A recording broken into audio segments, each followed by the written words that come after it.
நாம் ஆபிரகாமுடைய பிரயாணங்கள் 15, அந்த 15ஐயும் ஆரோகண சங்கீதங்கள் 15ஓடு நம்ம ஒப்பிட்டு பார்த்து கொண்டிருக்கிறோம். உங்களுக்கு தெரியும், சங்கீதம் 120 முதல் 134 வரை உள்ள சங்கீதங்கள் ஆரோகண சங்கீதங்கள். இந்த ஆரோகணம் என்ற வார்த்தைக்கு அர்த்தம் தெரியும்னு நினைக்கிறேன்.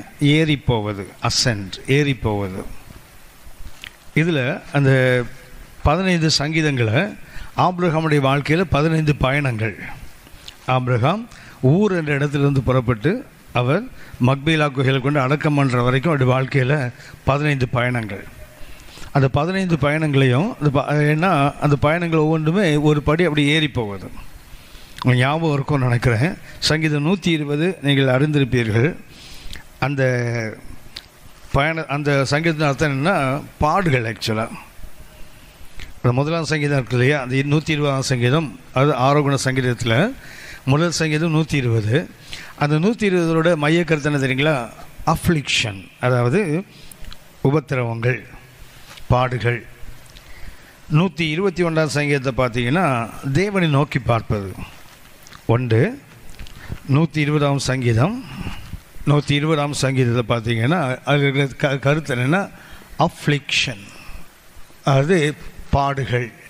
அந்த ஆரோகண சங்கீதம் இங்கே தான் ஆரம்பிக்குது, பாடுகள் ஆரம்பிக்குது. 121ஆம் சங்கீதத்தை பார்த்தீங்கன்னா லுக்கிங் அன்டு காட்.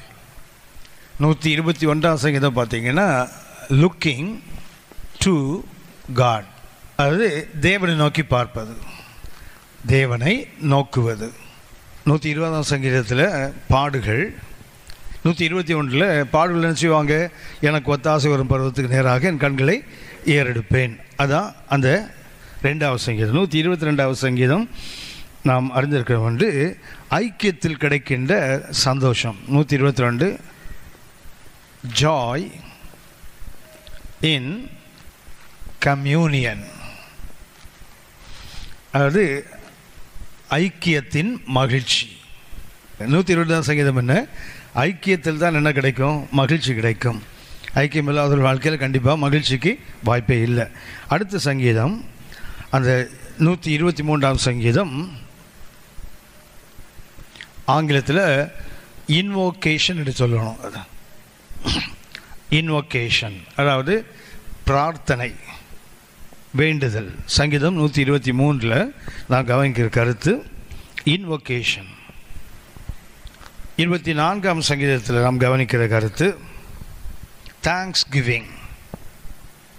124ஆவது சங்கீதம் தேங்க்ஸ் கிவிங், கர்த்தருக்கு நன்றி சொல்லு.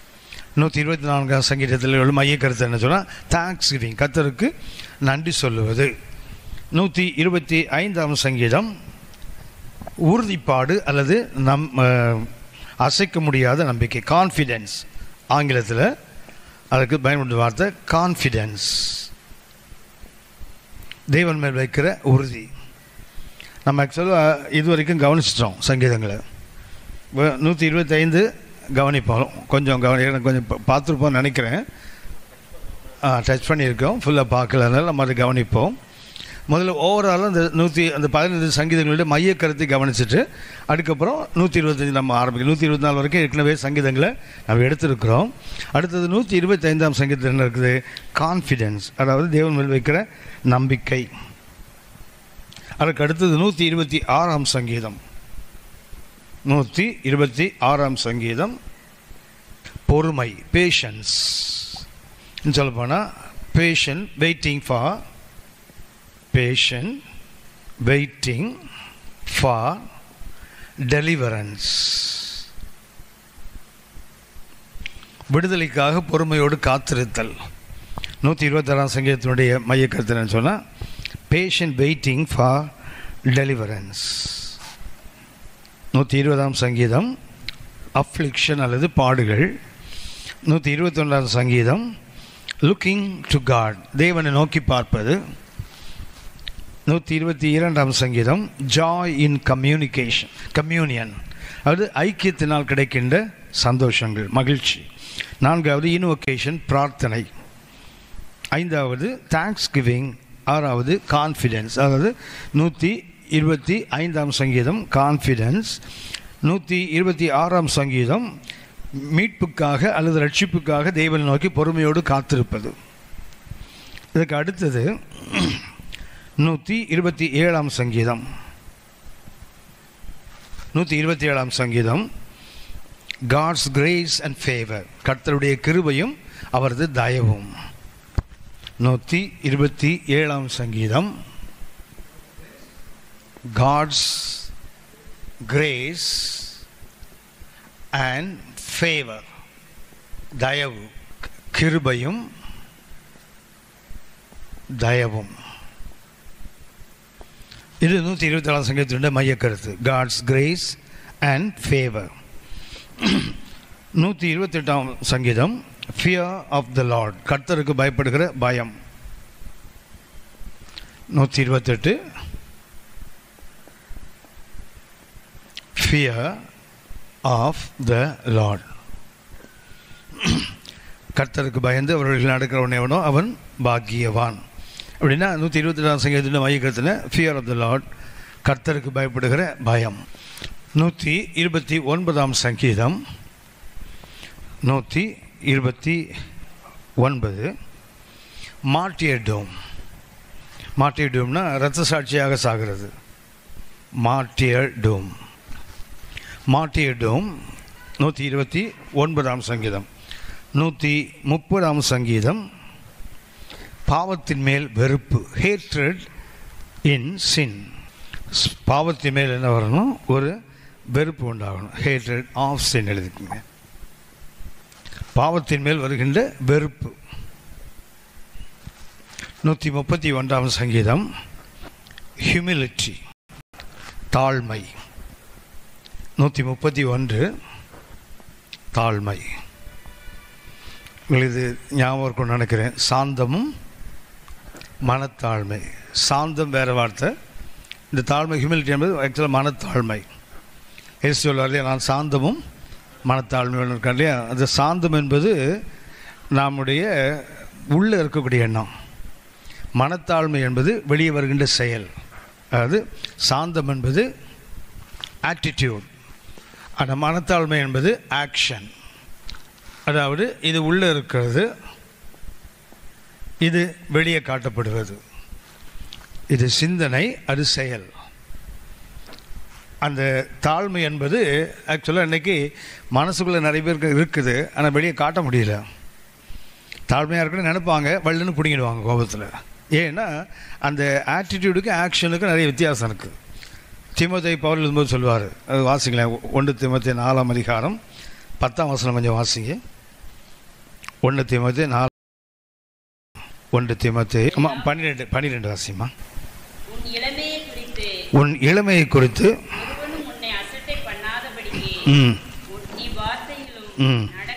அந்த நடக்க போட்டு தெரியுங்களா, அது வந்து கான்டெக்ட். ஆக்சுவலாக நடக்க என்பது என்ன? கான்டெக்ட். நமக்கு ஞாபகம் இருக்கும், இந்த ஸ்கூலில் காலேஜிலலாம் இந்த கான்டெக்ட் சர்டிஃபிகேட் கொடுக்கும்போது ஹிஸ் கேரக்டர் கான்டெக்ட் இஸ் குட்னு எழுதுவாங்க. நிறைய எல்லாருக்குமே கேரக்டர் நல்லா தான் இருக்கும், இந்த கான்டெக்டில் தான் பிரச்சனை வருது. அதுபோல் எல்லாருக்கும் என்ன இருக்குது? இந்த ஆட்டிடியூட் நல்லா தான் இருக்கும். யாருக்குமே என்ன விருப்பம் கிடையாது? கோவப்படணும், சண்டை போடணும், மற்றவங்களை திட்டணும். வந்து யாருக்குமே என்ன இருக்காது? மனசுக்குள்ளே என்ன இருக்காது. ஆனால் ஆக்ஷனில் வரும்போது என்ன தெரியுங்களா, சாதாரணமாக பேசும்போது பட்டுன்னு கோவம் வந்துடுதில்ல. ஏன்னா அந்த ஆட்டிடியூட் சரியாக இருக்குது, ஆனால் எது சரியாக இல்லை, ஆக்ஷன் சரியில்லாமல் போகிறது ஒரு பிரச்சனை. சரி, அப்படின்னா 131ஆம் சங்கீதம் என்ன? இது ஹியூமிலிட்டி என்றால் தாழ்மை அல்லது மனத்தாழ்மை. இதுக்குள்ள இந்த வார்த்தை உங்களுக்கு தெரியும், கிரேக்க ஒரு வார்த்தை ஒன்று இருக்குது, ப்ரௌட்டஸ். ப்ரௌட்டஸ் என்றால் ஆட்டிடியூட், மனசுக்குள்ள இருக்கிற எண்ணங்கள். இது எப்பி ஐகோஸ், இது ஆக்ஷன். இன்றைக்கி எல்லாருக்குமே இது சரியாக இருக்கும், ஆட்டிடியூட் சரியாக தான் இருக்குது. ஆனால் வெளியே காட்டும்போது என்னாகும்? அந்த அவங்களுடைய அந்த வே ஆஃப் ப்ரெசன்டேஷன் மாறும். அதில் தான் பிரச்சனை வருது. சரி, 132வது சங்கீதம் desire of the coming of Christ. 132ஆம் சங்கீதம் கிறிஸ்துவனுடைய வருகை. 132ஆம் சங்கீதம் desire for the coming of Christ. 132 desire for the coming of Christ. கிறிஸ்துவின் வருகையின் வாஞ்சை. 133 சங்கீதம் concord and charity. 134 சங்கீதம் concord and charity. அதாவது இது இசைவு. கன்கார்ட் என்பது இசைவு, சேரிட்டி என்பது அன்பு. 133 சங்கீதம் வாசிப்பது 1 கன்கார்ட் இசைவு, அடுத்தது சேரிட்டி அன்பு. 15 சங்கீதம் 134 சங்கீதம் வாசிப்பது constant blessing of God. Constant blessing of God. தேவனுடைய நிலையான ஆசீர்வாதம். தேவனுடைய நிலையான ஆசீர்வாதம். சரி, நாம் இந்த 15 சங்கீதங்கள் நாம் கவனிப்பது, இந்த 15 கருத்துக்கள் நாம் இதுவரைக்கும் 5 கவனித்திருக்கிறோம். அதாவது பாடுகள், தேவனை நோக்கி பார்ப்பது, ஐக்கியத்தில் வருகின்ற சந்தோஷங்கள், அடுத்தது நம்முடைய ஜெபங்கள், பிரார்த்தனைகள், 5வது நன்றி சொல்லுவது, தேங்க்ஸ் கிவிங். சரி, நாம் இப்போது அந்த 125 சங்கீதத்துக்கு போவோம். அதாவது 6வது அனுபவம். 6வது அனுபவம் என்ன கவனித்தோம்? கான்ஃபிடென்ஸ் அல்லது உறுதிப்பாடு அல்லது நிலைப்பாடு. நாம் சங்கீதம் 125 கடந்தோம். இது வரைக்கும் 124 சங்கீதம் வரைக்கும் நாம் பார்த்துருக்கிறோம். 125 சங்கீதத்தை நாம் கவனிப்போம். சங்கீதம் 125 கொஞ்சம் வாசிங்க. கர்த்தரை நம்புகிறவர்கள் என்றென்றைக்கும் அசையாமல் இருப்பார்கள்.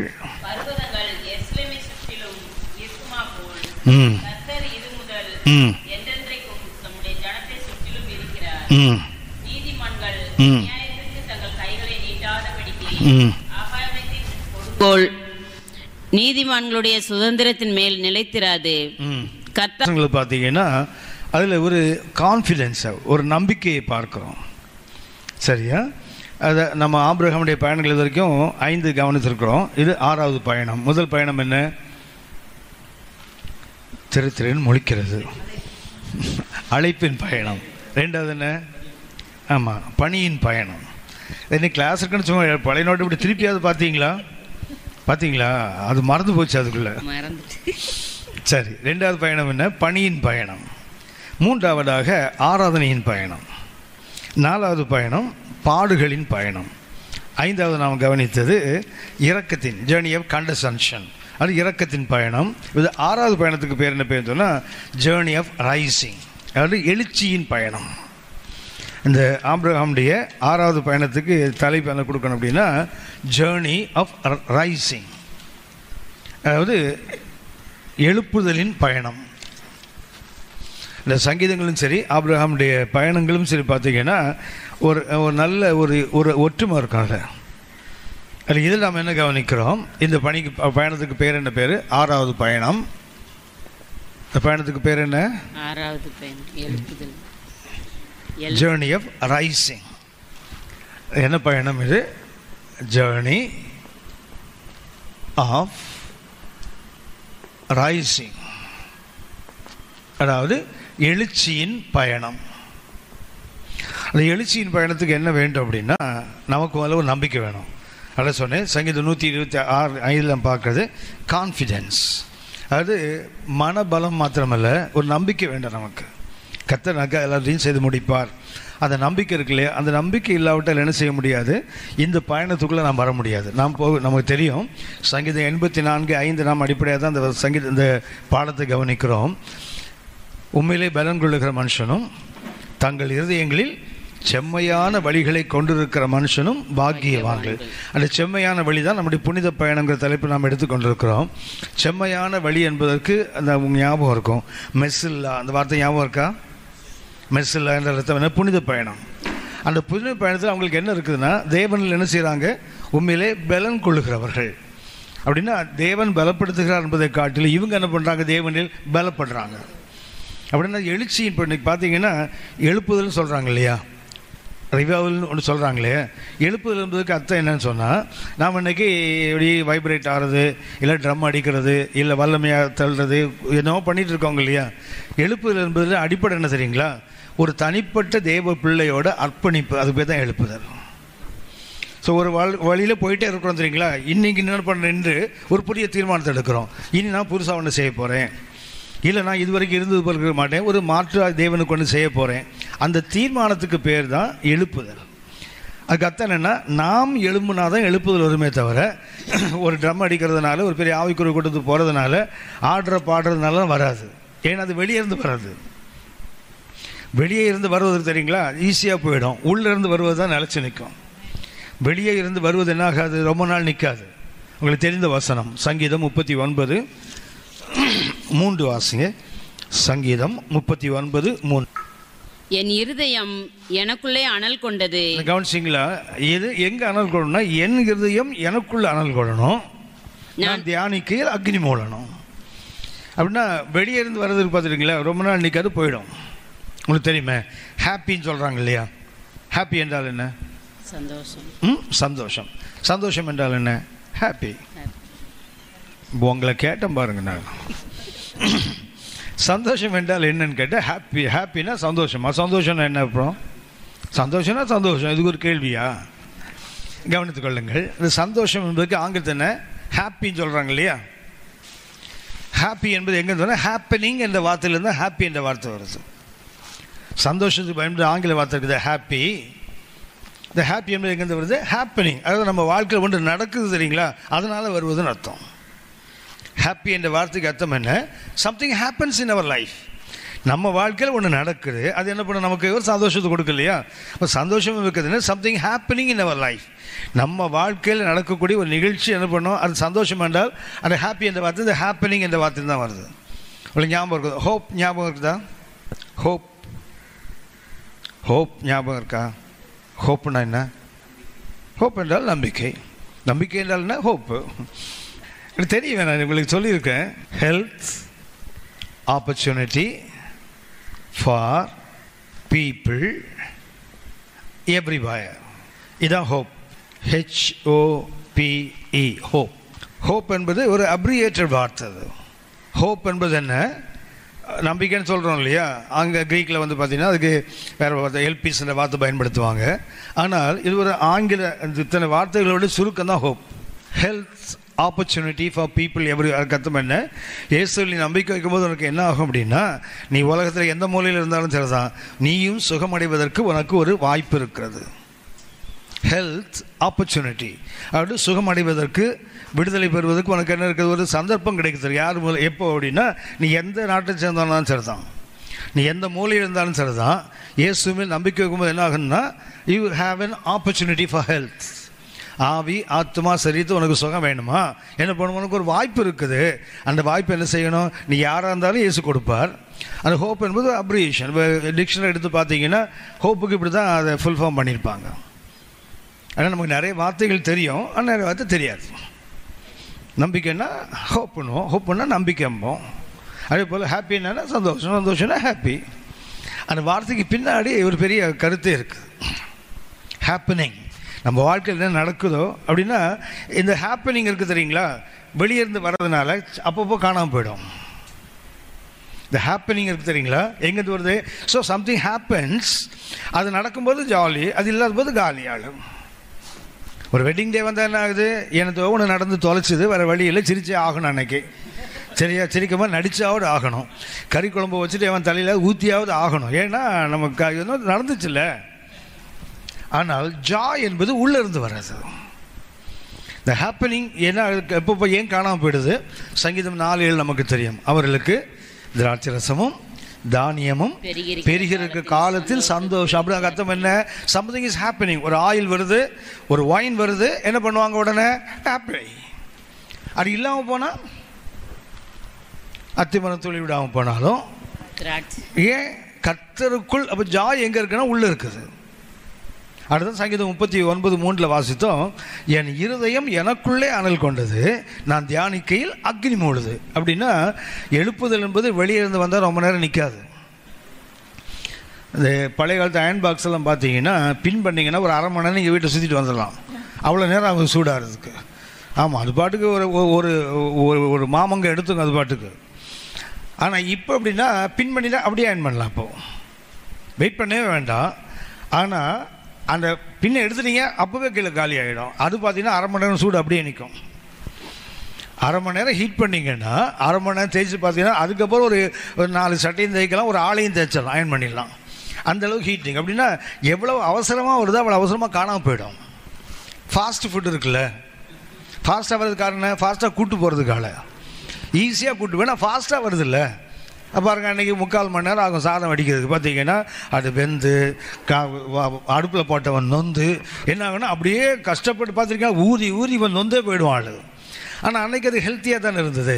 இன்னைக்கு பார்த்துருக்கீங்களா, வெந்து வேகாமல் உள்ள போட்டு கடாம் முடான் போட்டு அந்த அடுப்பு பார்த்துருக்கீங்களா, போட்டால் ஆளே எரிஞ்சு போயிடும் 5 நிமிஷத்தில். அவ்வளோ நெருப்பு போட்டால் ஒரு சின்ன உள்ள கொண்டு சாதத்தை ஃப்ரை பண்ணுறதுக்கு.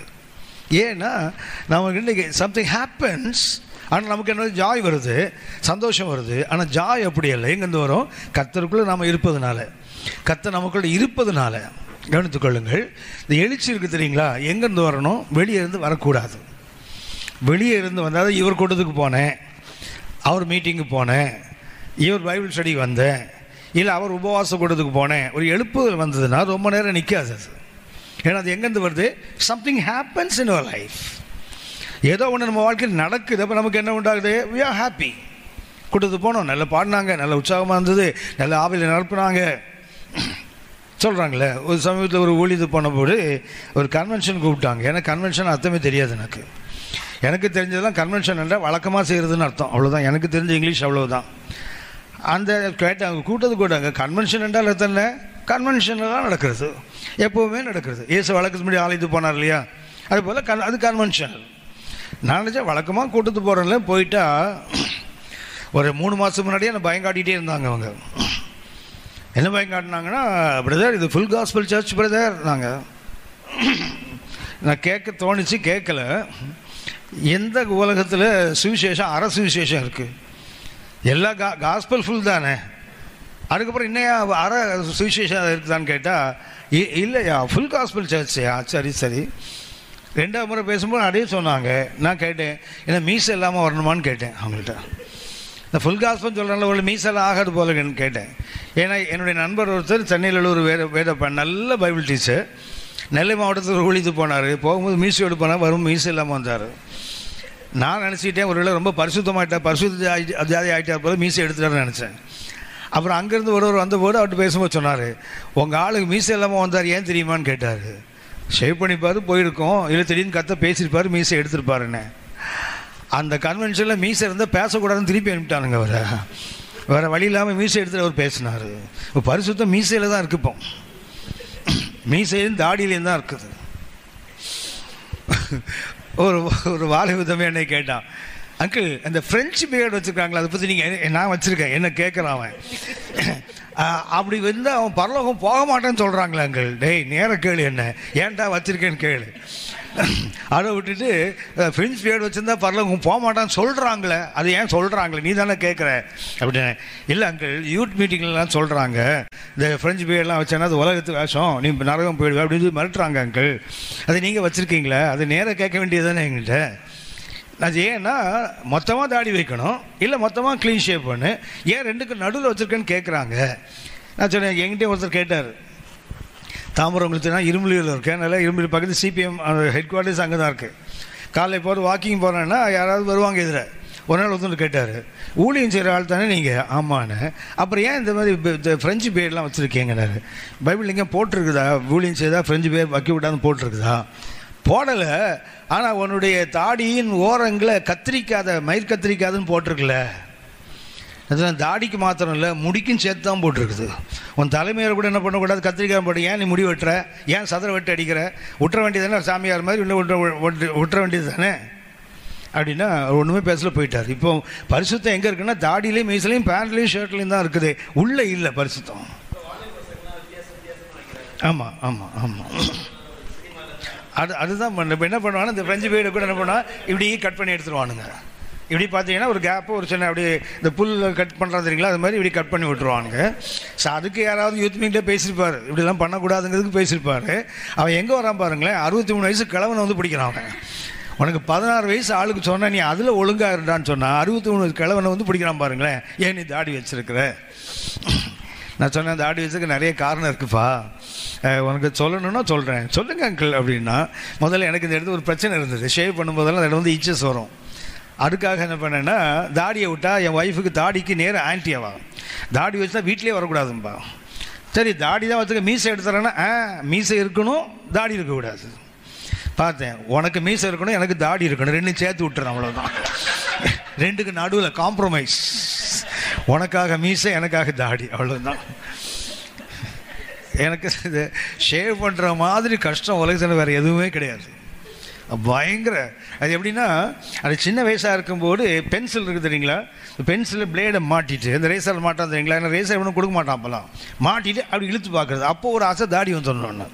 தாடி வந்த பிறகு ஏன்டா முளைச்சு வரக்குன்னு இப்போ கவலை, அப்போ வரலேன்னு கவலை, இப்போ வந்துட்டேன்னு கவலை. என்ன ஆகுன்னா ஷேவ் பண்ண நிறைய டைம் எடுக்கும். இதுன்னு அப்படி இல்லை, ஒரே நிமிஷத்தை ஷேவ் பண்ணுவேன் நான். இதை ஒரு நிமிஷம்தான், சோப்பு தண்ணி கிண்ணி ஒன்றும் வேண்டாம், அப்படியே அப்படி பண்ணால் முடிஞ்சு போயிடும். கேட்பான் என்னங்க தண்ணியே பார்க்கல கண்ணாடியே பார்க்கல, அது இருக்குது உள்ள தானே, ஏரியா கொஞ்சம் தானே, எனக்கு நிறைய வசதி இருக்குது பாருக்கு வச்சுருக்கிறேன் அப்படின்னா. ஒருத்தர் சொன்னார், அண்ணே நான் இந்த பொண்ணுக்கு பதிலாக டிவிடி பேசியிருந்தேன் இல்லையா, அதில் டை அடிக்கிறத பற்றி பேசியிருப்பேன். உடனே அவர் சொல்லார், டை அடிக்கக்கூடாதுன்னு சொல்கிறாள், இவர் ஏன் ஃப்ரெஞ்சு போய்டு வைக்கிறாரு, இவர் ஸ்டைலுக்கு தானே வைக்கிறாரு அப்படின்னாரா. அவரை என்கிட்ட அனுப்பி நான் பேசுகிறேன் அப்படின்னு. அவர் வரவையில் இது வரைக்கும் கவனித்துக்கொள்ளுங்கள். சந்தோஷம் எங்கேருந்து வரணும், வெளியே இருந்து வருவதல்ல, அது காணாமல் போயிடும். எங்கேருந்து வரணும் உள்ள. அதே போல் இந்த எழுச்சி என்பது எங்கேருந்து வரணும்னு சொன்னால் வெளியே இருந்து அல்ல. ஒரு தேவ மனுஷனுக்கு கூட்டத்துக்கு போனால் கொஞ்ச நேரம் சந்தோஷம் இருக்கும், கொஞ்ச நேரம் உற்சாகம் இருக்கும், பைபிள் இப்படிலாம் இருக்குதா அப்படிலாம் தோன்றும். ஆனால் அதுக்கப்புறம் அது அப்படியே மெயின்டைன் ஆகணும்னா நமக்குள்ளேருந்து வந்தால் தான். ஆபிரகாமுக்கு எழுச்சியின் பயணம் வந்தது. காரணம் என்னென்னு சொன்னால் எழுச்சி எங்கேருந்து வந்தது, அவருக்குள்ளேருந்து வந்தது. அவர் புறப்பட்டு போனால் நமக்கு தெரியும். 5வது பயணத்தை நான் உங்களுக்கு சொன்னேன். அந்த பயணம் என்ன பயணம்? இரக்கத்தின் பயணம். 4வது பயணம் என்ன? பாடுகளின் பயணம்.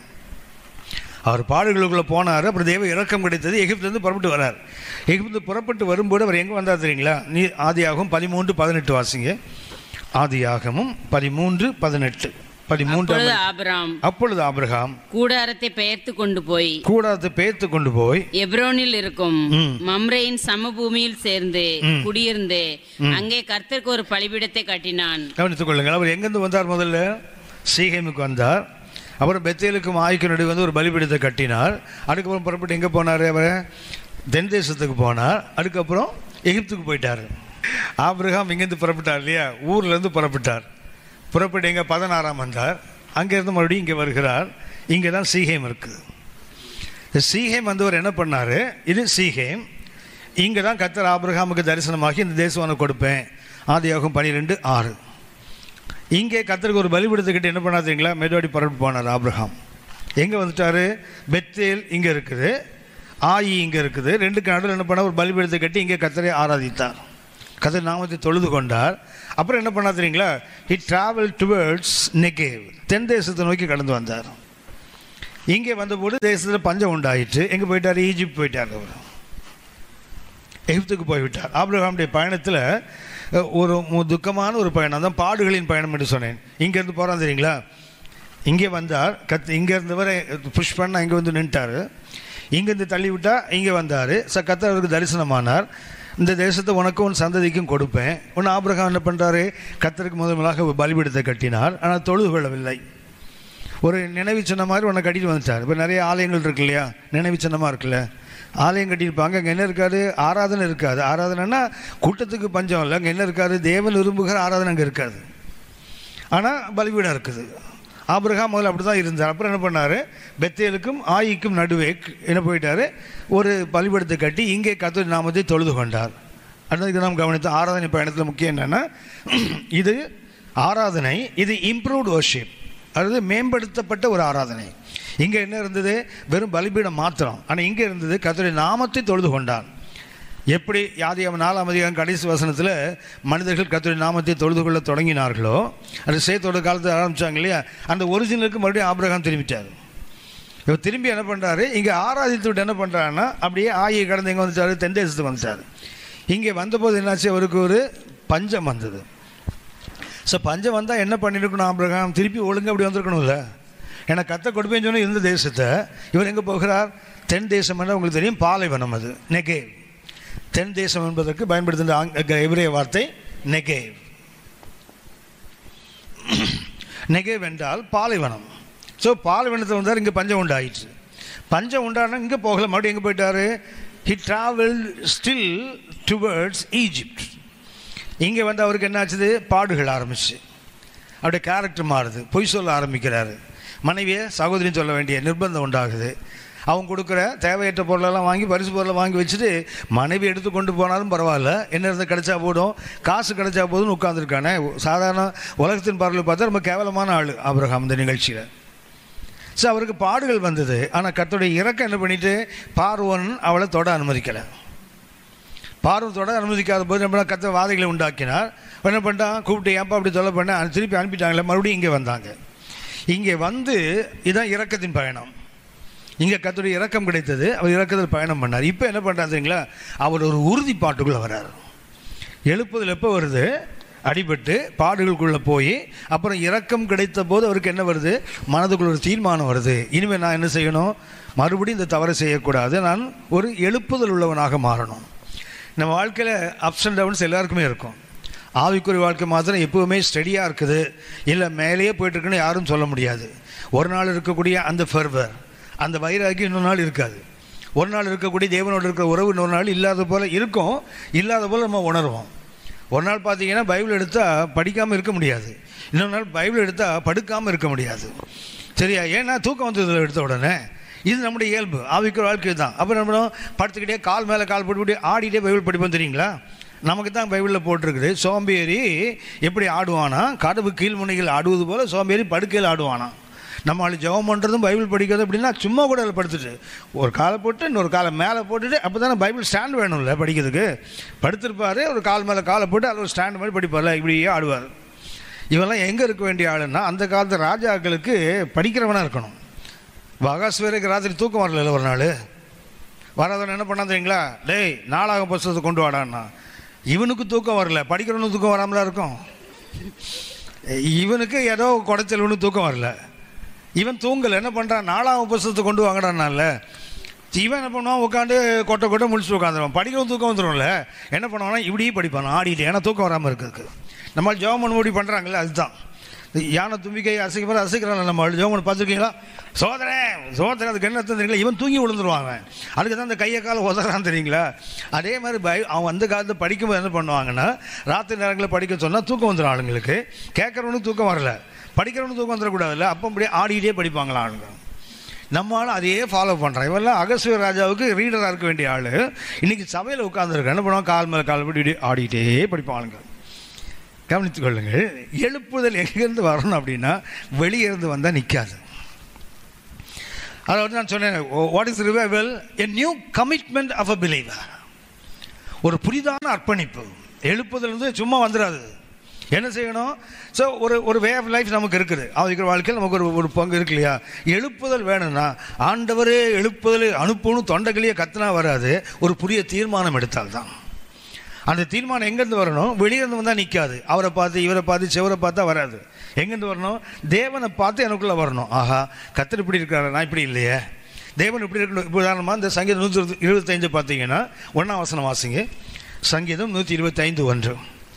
ஆமென் ஆமென் ஆமென் ஆமென். சங்கீதம் 125:1. கர்த்தரை நம்புகிறவர்கள் என்றென்றைக்கும் அசையாமல் நிலைத்திருக்கும் சீயோன் பர்வதத்தை போல் இருப்பார்கள். இவங்க யாரு, ஒரு ஸ்டெபிலிட்டி வந்துட்டாங்க. என்ன வந்துட்டாங்க, நான் கர்த்தரை நம்புறேன், நான் எப்படி இருப்பேன், என்றென்றைக்கும் அசையாமல் இருக்கிற சீயோன் பர்வதம். இவருக்கு ஏன் இந்த தாட் வந்தது தெரியுங்களா. 2ஆம் வசனம் வாசிங்க. பர்வதங்கள் எருசலேமை சுற்றிலும் இருக்குமா போல். கவனிச்சிங்களா, இவன் என்ன சொல்றான், நான் இப்படி மாற போறேன், அசையாமல் இருக்கிற சீயோன் மலையை போல மாற போறேன். ஏன்னா இவன் பார்த்தா இவனை சுற்றி நிறைய மலை இருக்கு. எருசலேம் உங்களுக்கு தெரியும், எருசலேம் சுற்றி 6 மலைகள் இருக்கும். அவன் என்ன பண்ணுறான் தெரியுங்களா? இவன் ஏன் அசையாமல் இருக்கணும் எனக்கு ஆர்வம் வந்ததுன்னா சுற்றி பார்க்குறான், நிறைய மலை இருக்குது, இந்த மலை அசையாது இல்லை. அந்த மலை யாரு? கர்த்தர்னு வாசிக்கிறோம் 2ஆம் வசனத்தில். வாசிங்க. ரெண்டாம் வசனம். பர்வதங்கள் எருசலேமை சுற்றிலும் இருக்குமா போல் கர்த்தர் இது முதல் என்றென்றைக்கும் தம்முடைய ஜனத்தை சுற்றிலும் இருக்கிறார். கவனிச்சீங்களா? எதை பார்க்கிறான்? தேவனை பார்க்கிறான். அவர் எப்படி இருக்காரு? as the mountains surround Jerusalem. எருசலேம் எப்படி மலைகள் சூழ்ந்து இருக்கிறோம், என்னைக்கு மலை அசையாது இல்லை. ஸோ அதை பார்க்குறான். அவன் நானும் அப்படி இருக்கணுமே. அவர் யார்? என்னை சூழ்ந்து இருக்கிற மவுண்டன்ஸ். நான் யாராக இருக்கணும்? அவரை நம்புகிறவன். நான் எப்படி இருக்கணும்? அசையாமல் இருக்கிற அப்படின்னா வயதாக்கி எங்கேருந்து வரணும்? அர்ப்பணிப்பு எங்கேருந்து வரணும்னா தேவனை பார்க்கணும், அவருடைய குணாதிசயத்தை பார்க்கணும். அதுலேருந்து யாருக்கு வரணும்? எனக்கு வரணும். So my God won't move at all. என் தேவன் ஒருபோது அசைய மாட்டார்ல. அப்போ நான் எப்படி தான் இருக்கணும்? அசையாதான் இருக்கணுமே. அதுதான் எளிதான் சொன்னேன். வெளிப்படுதல் என்பது கத்தம் என்ன? a new dedication. தேவனுக்கு நாம் இருக்கிற ஒரு புதிதான ஒரு அர்ப்பணிப்பு அல்லது ஒரு ஒப்பு கொடுத்தல். அது வராமல் என்ன ஆகாது? எழுப்புதல் வராது. நாம் எடுக்கிற தீர்மானத்துமே தான் தமது கிருபையை கத்தர் வைப்பார். அது நம்ம வாழ்க்கையில் எழுப்புதலை கொண்டு வரும், நம் மூலமாக மற்றவங்க வாழ்க்கையில் எழுப்புதலை கொண்டு வரும். ஆனால் நாம் இன்றைக்கி என்ன பண்ணுறோம் தெரியுங்களா? ஆண்டவரே எழுப்புன்னு கையை காலை போட்டு உதறினா வராது, அது உள்ளேருந்து வரணும். அடுப்புலேருந்து அக்னி வந்தபோது அடிபட்டு செத்தாங்கல்ல. லேவியராகவும் 10ஆம் அதிகாரம் 1-2 வசனத்தில் நாதாப் அபியோ அந்நிய அக்னி கொண்டு போய் அடிபட்டு செத்தாங்கல்ல. ஆனால் அதுக்கு மேலே பார்த்தீங்கன்னா லேவியராகவும் 9 கடைசி 2 வசனம் பார்த்தீங்கன்னா கர்த்தர் சமூகத்திலேருந்து அக்னி வந்தது இல்லை. அப்படின்னா தேவ சமூகத்திலேருந்து அக்னி வரணும், அந்நிய அக்னி வரக்கூடாது. இன்னைக்கு எழுப்புதல் நம்ம என்ன யோசிச்சுட்டு இருக்கோம்னு சொன்னால் யார் ஒருத்தர் மூலமும் உள்ள வருவது இல்லை.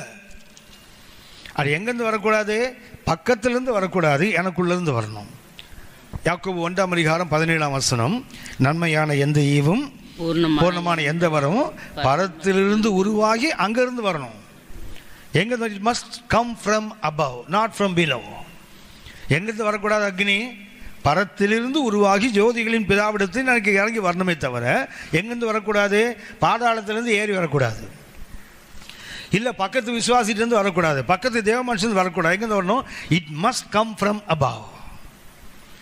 அது வராவிட்டால் என்ன ஆகும்? அடிபட்டு ஆக வேண்டியதுதான். இன்றைக்கி எழுப்புதல் ஏன் நிறைய பேர் வாழ்க்கையில் இல்லை அப்படின்னா என்னென்னவோ முயற்சி பண்ணுறாங்க. இவர் கொடுத்து ஓடுறாங்க, அவர் கொடுத்து ஓடுறாங்க. சிலர் பார்த்தீங்கன்னா ரட்சிக்கப்பட்டு 30-35 ஆண்டுகளுக்கு கூட அவங்க அபிஷேகம் பெறாமல் இருப்பாங்க. என்னென்னா they believe God, they have faith in God, they accepted Holy Spirit. ஆனால் என்ன தெரியுங்களா, அவங்களுக்குள்ள அபிஷேகமோ இல்லை அந்நிய பாஷை அவங்களுக்கு வரல. பார்த்தீங்கன்னா ஒரு காத்திருப்பு கூட்ட விடாமல் ஓடுவாங்க. எங்கெல்லாம் அபிஷேக கூட்டம் அங்கெல்லாம் ஓடுவாங்க, கிடைக்கல. காரணம் என்னென்னா அவங்க என்ன யோசிக்கிறாங்க? வெளியே இருந்து வரும்னு நினைக்கிறாங்க. வெளியே இருந்து மேலே இருந்து வரணும். அது உங்களுக்கு ஞாபகம் இருக்கும், 1 ராஜாக்கள் 18ஆம் அதிகாரத்தில் எலியாவுக்கும் அந்த பாகால் தீர்க்கதரிசி ஒரு போட்டி நடக்கும் தெரியுங்களா? அதில் 3 முறை அவர் ஒரு வார்த்தையை சொல்லுவார், நெருப்பு போடாமல். அந்த வசனத்தை வாசிங்க.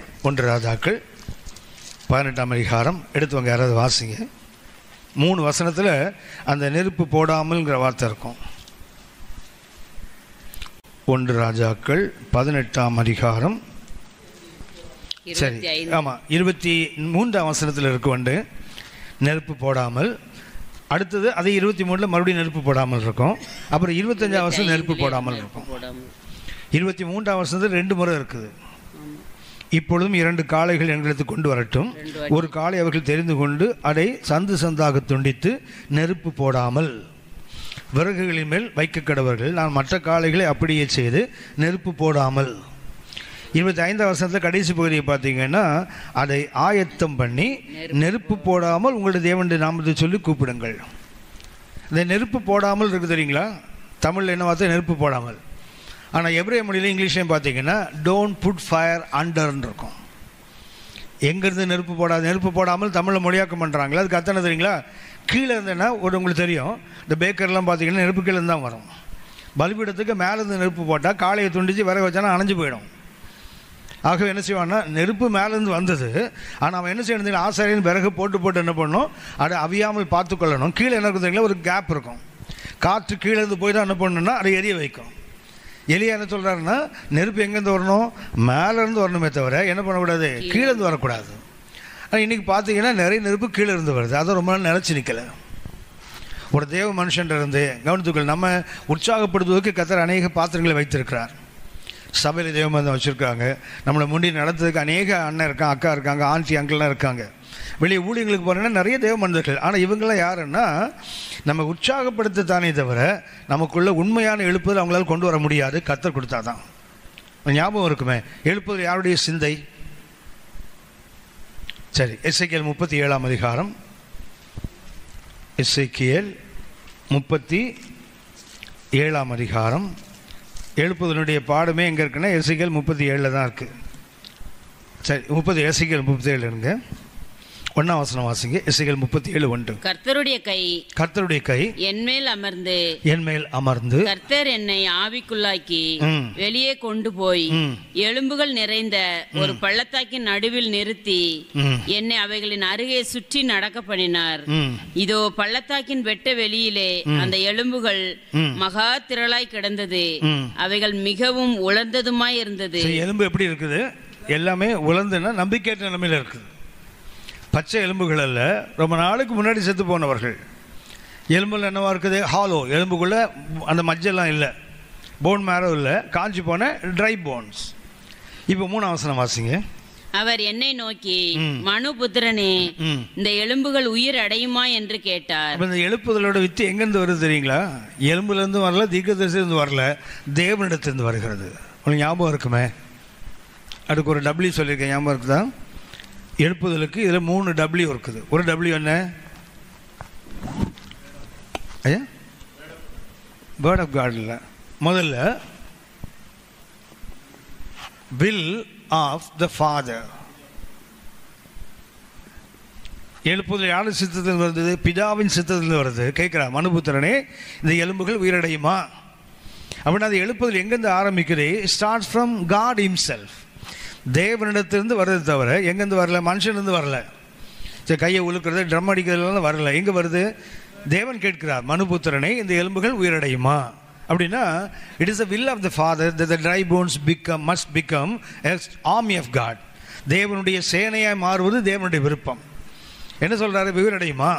உடனே தீர்க்கதரிசி என்ன சொல்றாரு பாருங்க. அதற்கு நான் கர்த்தராகிய ஆண்டவரே, தேவரீர் அதை அறிவீர் என்றேன். யாருக்கு தெரியாது? உங்க கடை உங்களுக்கு தானே தெரியும், எனக்கு எப்படி தெரியும்?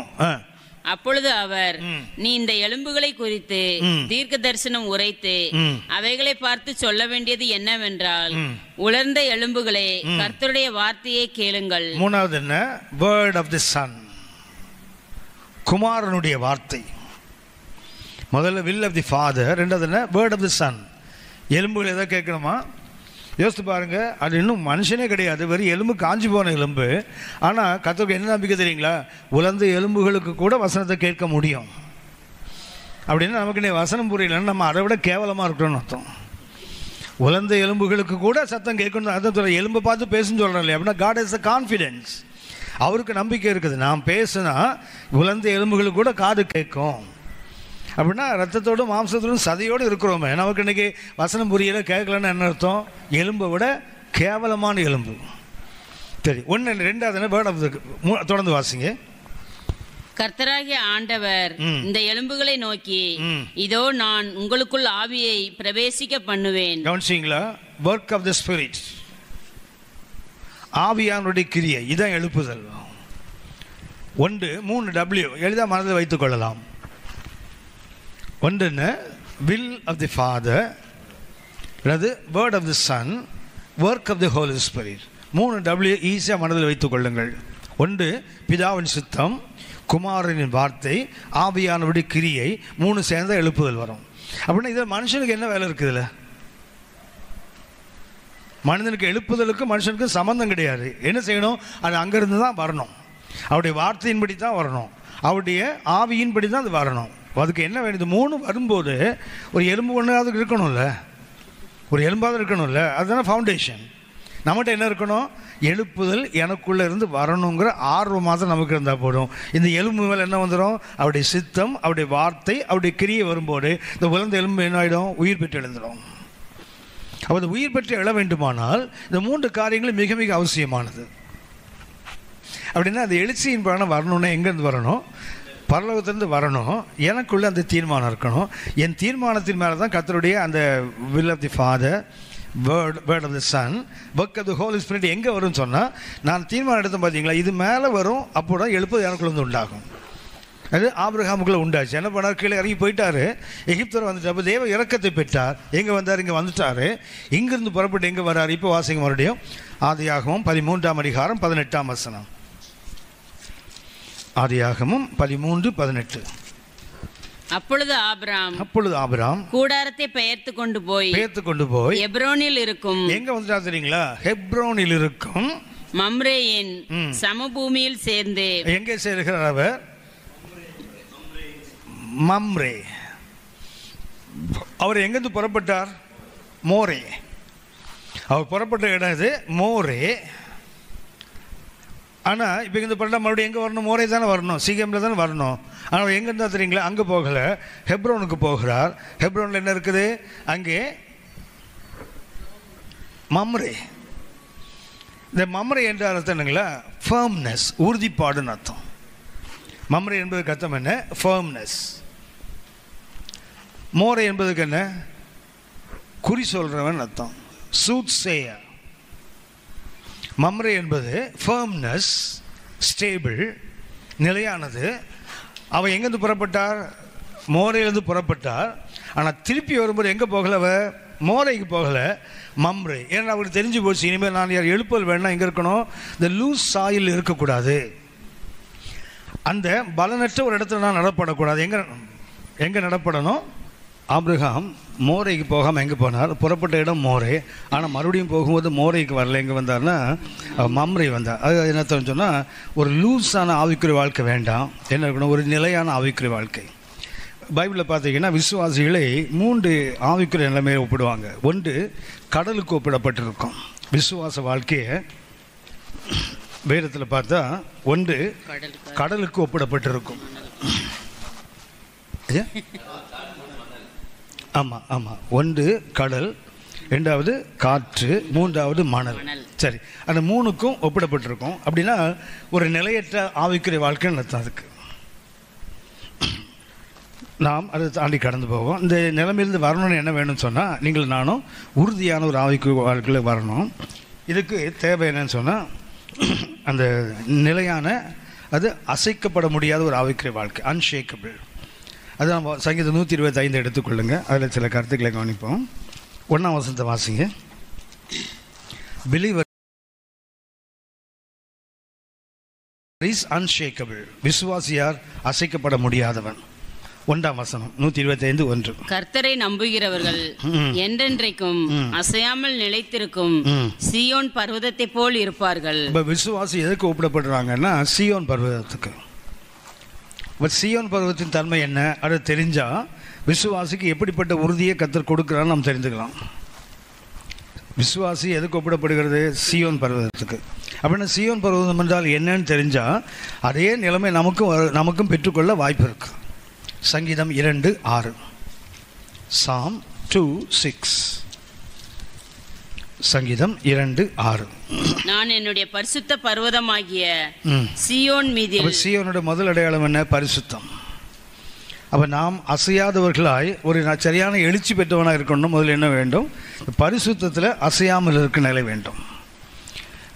இன்னைக்குள்ள ஆவிக்குரிய வாழ்க்கைக்கு பெரிய ஆபத்து என்னென்னா, பரிசுத்த வாழ்க்கை தான். நீங்கள் விட்டு கொடுத்து போனீங்கன்னு சொன்னால் எல்லா இடத்துலையும் உங்களுக்கு வரவேற்பு இருக்கும். இதுதான் உண்மை, இப்படி தான் இருப்பேன் வாழ்வேன்னு சொன்னால் வீட்டிலேயே உங்களுக்கு பிரச்சனை ஆரம்பிச்சிடும். சபைக்கு அப்புறம் வீட்டிலேயே அவ்வளோ ஆரம்பிச்சிடும் பிரச்சனை. பரிசுத்தமாக இருந்தீங்கன்னா, அதாவது தேவனுக்குன்னு நீங்கள் பிரித்தெடுக்கப்பட்டு காணப்படுவீங்கன்னா குடும்பத்திலே பிரச்சனை ஆரம்பிக்கும். அப்புறம் ஊழியத்தில், அப்புறம் சமுதாயத்தில், எங்கே போனாலும் உங்களுக்கு பிரச்சனை இருக்கும். ஆனால் இந்த பரிசுத்தத்தில் என்ன வேணும்? ஒரு உறுதி வேண்டும். 2வதாக கொண்டு கவனிக்கிறோம். சீயோன் பர்வதத்துக்கு 2வது சங்கீதம் 48:11. நியாய தீர்ப்புகளின் நிமித்தம் சீயோன் பர்வதம் மகிழ்வதாக. அப்படின்னா ரிஜாய்சிங் என்ற வார்த்தையை கவனிச்சிருக்கிறோம். ஒன்று என்ன? விசுவாசிக்கு என்ன? அவன் ஒரு சீயோன் பர்வதம். ஒன்று பரிசுத்தம், 2வது மகிழ்ச்சி, ரிஜாய்சிங். 3வது 74:2 அவன் வாசம் பண்ணுகிற இடம், டுவெல்லிங். அதாவது அவன் அப்படி விசிட்டர் மாதிரி வந்து போகிற ஆள் இல்லை, நிலையாக இருக்கிறவன். வாசிக்க சங்கீதம் 74:2. சங்கீதம் 74:2. நீர் பூர்வ காலத்தில் சம்பாதித்த உமது சபையையும் நீர் மீட்டு கொண்ட உமது சுதந்திரமான கோத்திரத்தையும் நீர் வாசமாய் இருந்த சியோன் பர்வதத்தையும் நினைத்தருளும். சியோனுக்கு மூன்றாவது அடையாளம் என்ன? தேவன் வாசம் பண்ணுகிற அனுபவம். நான்காவதாக சங்கீதம் 78:68. சங்கீதம் 78:68. அதில் அப்படியே அன்பை குறித்து வாசிக்கிறோம். தேவனுடைய யூதா கோத்திரத்தையும் தமக்கு பிரியமான சியோன் பர்வதத்தையும் தெரிந்து கொண்டார். கர்த்தர் தெரிந்து கொண்டார். அப்படின்னா நான்காவதுன்னா அவர் வாசம் பண்ணுவது. நான்காவது அவருடைய அன்பு. ஐந்தாவதாக சங்கீதம் 133:3.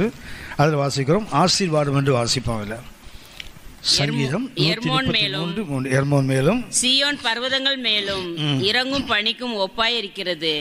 அங்கே கர்த்தர் என்றென்றைக்கும் ஆசீர்வாதத்தையும் ஜீவனையும் கட்டளையிடுகிறார். அப்படின்னா கர்த்தர் விசுவாசிய அசையாத சியோன் என்று சொல்வார்னா அதுக்கு 5 அனுபவங்கள். இந்த 5மே சங்கீதத்தில் இருக்குது. இதுக்கு அப்படியே ஆப்போசிட்டில் பார்த்தா தேவனுடைய கைவிடாத தன்மை. ஒரு பக்கத்தில் யாரு? விசுவாசி அசைக்கப்படாதவன். 1ஆம் வசனத்தில். 2ஆம் வசனம் ஏன் போட்டிருக்குது? சங்கீதம் 125:2 வாசிங்க. 125:2. பர்வதங்கள் எருசலேமை சுற்றிலும் இருக்குமா போல் கர்த்தர் இது முதல் என்றென்றைக்கும் தம்முடைய ஜனத்தை சுற்றிலும் இருக்கிறார். ஜனத்தை சுற்றிலும் இருக்கிறார் இல்லையா? அப்படின்னா விசுவாசியும் அசைய மாட்டான். யாரும் அசைய மாட்டாங்க? கர்த்தரும் அசைய மாட்டான்னு சொல்ல போனா அவன் பர்வதமாய் நிறுத்தி வைக்கப்பட்டிருக்கிறான். கர்த்தர் அவனை சுற்றிலும் பர்வதமாக இருக்கிறார்.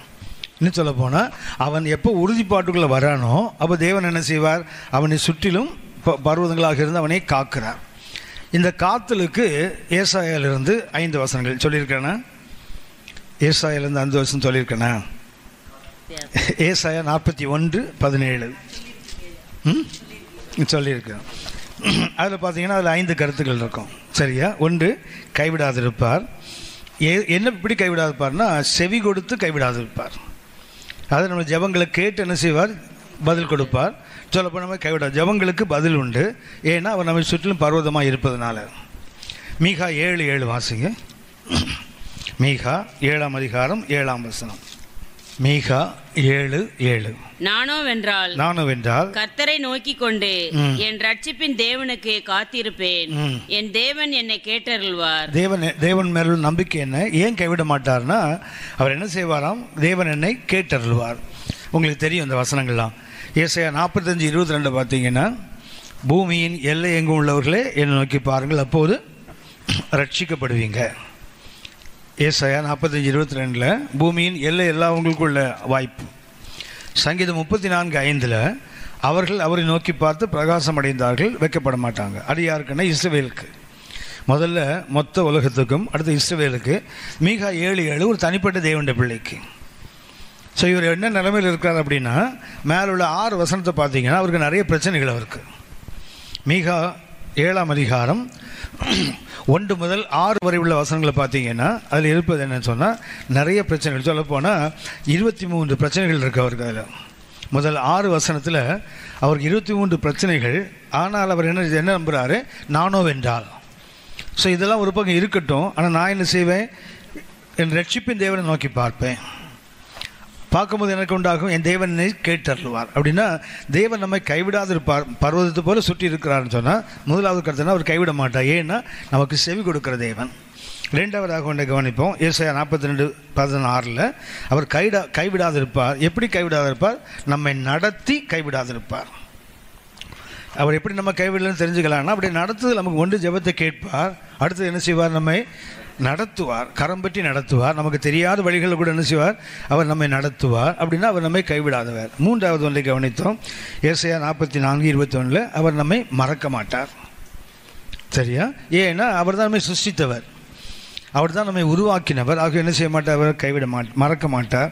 4வது ஏசாயா 46:4 ஏந்தி சுமந்து தப்பு வைக்கிறவர். அந்த 3 கருத்துக்களும் அந்த வசனத்தில் இருக்கார். என்ன சொல்லுவார்? மறக்க மாட்டார்.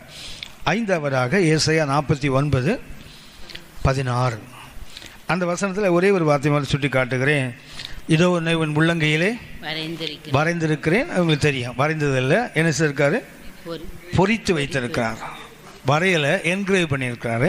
அதுக்கு ஒரு கிரேக்க வார்த்தை எழுதி, ஒரு எபிரேய வார்த்தை எழுதிக்கணுங்க. காக்கா, காக்காக். எபிரேய மொழியில் காக்கா ஈஸியாக ஞாபகம் வச்சுக்கலாம் நீங்கள். சரியா? ஆமாம், காக்கானா ஈஸியாக ஞாபகத்தில். காக்கா என்றால் உள்ளங்கையிலே பொறித்து வைத்திருக்கிறார், வரைந்து வைத்திருக்கிறார். அது என்னங்களா, இதுக்கு அர்த்தம் என்ன? டு கட்னு அர்த்தம். டு கட், அதாவது வெட்டுவதுன்னு அர்த்தம். நம்ம உள்ளங்கையில் பொறித்து வைத்து என்ன பண்ணுறாரா, உள்ளங்கையை வெட்டி வெட்டி என்ன பண்ணிருக்காருன்னா நம்ம உருவத்தில் கொண்டு வந்திருக்கிறார். அப்படின்னா அதுக்கு அர்த்தம் என்ன அப்படின்னா, ஒரு ஆனிமல், ஒரு சிங்கமோ ஒரு பசுவோ இல்லை ஒரு நாயோ ஒரு பூனையோ ஒருத்தர் ஒரு கல் இருந்து செதுக்குறான்னா எதை செதுக்குவோம் தெரியுங்களா? அது தேவையில்லாத செதுக்கி எடுப்பாங்க. தேவையில்லாத செதுக்கி எடுத்தால் தேவையுள்ள வந்துடும் இல்லையா? அதுபோல் கத்து என்ன பண்ணுறார், அவர் கையில் நம்ம பொறிக்க என்ன பண்ணுறாருன்னா கட் பண்ணி எடுக்கிறார். ஏதுன்னா அவருடைய கையை கட் பண்ணி எடுத்து யாரை உருவாக்குற, நம்ம உருவாக்கு. ஆனால் தான் சொல்கிறார், உன் மதில் எனக்கு முன்பாக எப்போது நிற்குது அப்படின்னா அந்த தேவன் என்ன செய்கிறார், நம்ம பர்வதத்தை போல சுற்றிலும் நம்ம இருந்து காத்து கொள்ளுகிறார். சரி, இதுக்கு அடுத்தபடி நாம் போயிடலாம். நாம் எங்கே இருக்கிறோம்? அவருடைய கையில் இருக்கிறோம் இல்லையா? அந்த 120 என்ன கற்றுக்கொள்ள வேண்டும்? நான் உறுதியாக இருக்கிறேன் அவர் மேலே, அவர் என்ன சுற்றி எப்படி இருக்கார், உறுதியாக இருக்கிறார் இல்லையா? அந்த உறுதியாக இருப்பதற்கு கர்த்தர் என்ன சொல்கிறார்? 49:16 நீ எங்கே இருக்கிற? என்னை உள்ளங்கையில் செதுக்கி வைத்திருக்கிறேன். அது தேவையில்லாதெல்லாம் வெட்டி எடுத்துட்டு ஒன்றை மாத்திரம் என்ன பண்ணுறேன், ஒரு உருவமாக என் கையில் வச்சுருக்கிறேன் அப்படின்னா நமக்கு ஒரு கான்ஃபிடென்ட் இருக்கணும். இந்த எழுப்புதல் வருது இல்லையா, இந்த ஜேர்னி ஆஃப் ரைசிங்கில் நமக்கு தெரிய வேண்டியது என்ன, நம்ம எங்கே இருக்கிறோம்? நாம் அவர் மேலே நம்பிக்கையாக இருக்கிறோம். ஆனால் அவர் என்ன பண்ணுறாரு, நம்ம அவருடைய கைகளில் வைத்திருக்கிறார். எப்படி வச்சுருக்க, அவருடைய கட் பண்ணி நம்ம அதில் உருவத்தை வச்சுருக்கிறார். அப்போ நம்ம அவருடைய கையில் இருப்பதுனால நம்ம என்ன செய்ய மாட்டோம், அசைக்கப்பட மாட்டோம். நாம் அப்போ இந்த எழுப்புதல் வேணும்னா நமக்கு என்ன ஃபீல் பண்ணணும்னு சொன்னால், எழுப்புதல் யார் கையில் இல்லை, என் கையில் இல்லை, நான் போகிற சபையில் இல்லை, இல்லை நான் செய்கிற ஊழியத்தில் இல்லை, அது அவர் கையில் தான் இருக்குது. என்னை உள்ளங்கையில் என்ன பண்ணிருக்காரு, என்னை பொறிப்பதற்காக அவர் கையே நாசப்படுத்தி இருக்கிறார், சேதப்படுத்தி இருக்கிறார். அப்படிப்பட்ட தேவன் என்னை கைவிடுவாரா? அப்போ எழுப்புதல் வேணும் அப்படின்னு சொல்லும்போது நான் முதல்ல சொன்னது 3 W சொன்ன தெரியுங்களா? தேவன் மேலே மாத்திரம் நம்பிக்கை வைக்கணும் தவிர நான் நிறைய ஜெபம் பண்ணுறேன், நிறைய உபவாசம் பண்ணுறேன், நிறைய பைபிள் படிக்கிறேன், இதெல்லாம் தேவைதான். அதனால எழுப்புதல் வராது. அந்த ரைசிங் இருக்கிற அந்த எழுச்சி எங்கேருந்து வரணும்? கர்த்தர்கிட்ட தான் வரணும். அவர்கிட்ட ஆரிஜினேட் ஆகணும். நாம் என்ன செய்யணும், அதை தக்க வைத்து கொள்ளணும், நாம் அதை பிடித்து கொள்ள வேண்டும். அப்போ நமக்கு ஒரு கான்ஃபிடென்ட் இருக்கு, நான் எங்கே இருக்கேன், அவருடைய கையில் இருக்கேன். அவருடைய கையில் இருந்தால் எனக்கு என்னென்ன ஆகும்? சில கருத்துக்கள் நான் லாஸ்ட் டைம் சொன்னேன்னு தெரியல. ஒன்று, உபாகமம் 33:3 வாசிங்க. உபாகமம் 33:3. மெய்யாகவே அவர் ஜனங்களை சிநேகிக்கிறார், அவருடைய பரிசுத்தவான்கள் எல்லாரும் உம்முடைய கையில் இருக்கிறார்கள். அப்படின்னா முதல்ல என்ன செய்யறாரு, அந்த செயின்ஸ் எல்லாம் எங்க இருக்காங்க? அவருடைய கையில் இருக்கிறாங்க. நாம் இன்றைக்கி யாரோ ஒருத்தர் கையில் இல்லை. நீ பார்த்தீங்கன்னா இப்போ அண்ணாள் என்ன பண்ணா, சாமுவேலை கொண்டு போய் ஏலி கையில் ஒப்பு கொடுத்தான். இனி ஏன் பிள்ளை இல்லை, ஓம் பிள்ளை. ஸோ அவருக்கு முடிஞ்ச வரைக்கும் அவனை நடத்தி இருக்கிறார். ஆனால் மனிதனுக்கு ஒரு எல்லை இருக்குல்ல. ரெண்டாவது, மனிதர்காரங்களை நம்ம ஒப்பு கொடுத்தால் என்ன ஆகும்னா, அவங்களோட நல்லது மாத்திரம் இல்லை, அவங்களோட கெட்டதும் வந்துடும். ஒரு மனிதன் நம்ம ட்ரெயின் பண்ணுறாருன்னா என்ன ஆகிடும் சொன்னால், அவருடைய நல்லது வரும், அதோடு நிற்காது. என்ன வந்துடும், அவருடைய கெட்டதும் வரும்ல. பிலிப்பியர் 4:9 வாசிங்க. பிலிப்பியர் 4:9. நீங்கள் என்னிடத்தில் கற்றும் அடைந்தும் கேட்டும் கண்டும் இருக்கிறவைகள் எவைகளோ அவைகளையே செய்யுங்கள். அப்ப நான் ஒரு தேவ மனுஷன் ட்ரெயின் பண்ண என்ன பண்ணுவார், நாளையும் சொல்லுவார்ல, நீ என்னிடத்தில் கற்றது அடைந்தது கேட்டது கண்டது. நம்ம என்னெல்லாம் பார்ப்போம், ஊழியக்காரன்ட்ட பார்க்க வேண்டியதை விட்டு மீதெல்லாம் பார்ப்போம்ல. ஒரு ஊழியக்காரன் நம்ம எதை பார்ப்போம்னா, அவன்கிட்ட எவ்வளவோ மெரிட்ஸ் இருக்கும், ஆனால் டிமெரிட் என்ன தானே பார்ப்போம். ஸோ அதை நம்முடைய பவுல் சொல்ல, நீ என்னெல்லாம் என்ன கண்டியோ கேட்டியோ அடைந்தாயோ பெற்று அது செய். இப்போ என்ன ஆகும் தெரியுங்களா, நம்ம அறியாமல் என்ன பண்ணுவோம்னா, ஒரு தேவ மனிதனாக இருந்தாலும் சரி தான், தூரத்துலேருந்து பார்க்குற வரைக்கும் தேவ மனிதனாக இருப்பார். கிட்ட போனீங்கன்னா நம்ம சாதாரண மனுஷத்தன்மை அவங்கள்ட்ட இருக்கும். அதை பார்க்கும்போது நம்ம இடர்லடைய வாய்ப்பு உண்டாகும். அதனால தான் கற்று சொல்கிறேன், நீ யார் கையில் இருக்கிற, என் கையில் இருக்கிற. யார் கையில் ஒன்றை ஒப்பு கொடுக்கல, இன்னொருத்தன் கையில் ஒப்பு கொடுக்கல. ஒருவேளை ஒரு மேய்ப்பெண்கள் நாம் இருந்தால் கூட எஜமான் அவர் தான். மேய்ப்பெண் தேவன் நியமித்தாரே தவிர அவர் எஜமான் கிடையாது. மேய்ப்பன் யார்? இவங்களாம் நம்ம மேய்க்கிறவங்க தானே தவிர ஓனர் யார்? அவர் தான் முதலாளி. அப்படின்னு நம்ம யாரை பார்க்கணும் நினைக்கினா, அவரை பார்க்கணும். நம்ம தெரியணும் நம்ம எங்கே இருக்கணுமோ அவர் கையில் இருக்கிறோம். அந்த உபாகம் 33:1-2 வாசிங்க. அப்போ இந்த 3ஆம் வசனம் நல்லா புரியும். உபாகமம் 33 1, 2, 3 வசனம் சேர்த்து வாசிங்க. தேவனுடைய மனுஷனாகிய மோசே தான் மரணம் அடையும் முன்னே இஸ்ரவேல் புத்திரரை ஆசீர்வதித்த ஆசீர்வாதம் ஆவது. அப்படின்னா இந்த வலதுக்கு அந்த கையில் இருக்கோம் இல்லையா, கர்த்தர் it's a place of blessing. கை என்பது என்ன? உபாகம் 33:3 வாசித்தோம் இல்லையா, நீங்க எங்க இருக்கிறீங்க, என் கையில் இருக்கீங்கன்னு கர்த்தர் சொன்னார் இல்லையா. 3ஆம் வசனத்தை வாசிங்க. மெய்யாகவே அவர் ஜனங்களை சிநேகிக்கிறார், அவருடைய பரிசுத்தவான்கள் எல்லாரும் உம்முடைய கையில் இருக்கிறார்கள். இப்போ 1ஆம் வசனத்தை வாசிங்க. தேவனுடைய மனுஷனாகிய மோசே தான் மரணம் அடையும் முன்னே இஸ்ரவேல் புத்திரரை ஆசீர்வதித்த ஆசீர்வாதம் ஆவது. கர்த்தர் சீனாயிலிருந்து எழுந்தருளி சேயீரிலிருந்து அவர்களுக்கு உதயமானார். பாரான் மலையிலிருந்து பிரகாசித்து 10,000-களான பரிசுத்தவான்களோட பிரசன்னமானார். அவர்களுக்காக அக்னிமயமான பிரமாணம் அவருடைய வலது கரத்திலிருந்து புறப்பட்டது. அந்த எந்த கரத்திலிருந்து பிரமாணம் புறப்பட்டதோ அந்த கரத்தில் நம்ம வைத்திருக்கிறார். அப்படின்னா it's a place of blessing. நீங்க என் கையில் இருக்கீங்கன்னா அது கத்தம் என்ன? ஏன்னா நாம் அவருக்குள்ள இருக்கிறதுனால அவர் என்ன பண்றாரு, நம்ம அவர் கைகள் வைத்திருக்கிறார். அப்படின்னா அந்த உறுதிப்பாடு நம்ம வாழ்க்கையில் எப்போ வருதோ, அந்த எழுப்புதல் சொன்னது தெரியுங்களா, அந்த ரைசிங் எப்போ வரும்னா நமக்கு என்ன இருக்கணும், நான் தேவனுடைய கையில் இருக்கிறேன். அந்த கை என்ன? அவருடைய அக்னிமயமான பிரமாணங்கள் அங்கிருந்து தான் புறப்பட்டது. அந்த இடத்து கையிலே என்னை வைத்திருக்கிறார். இந்த கையில் என்னை வைப்பதற்காக தன் கையை செதுக்கி வச்சிருக்காரு பாருங்களேன்.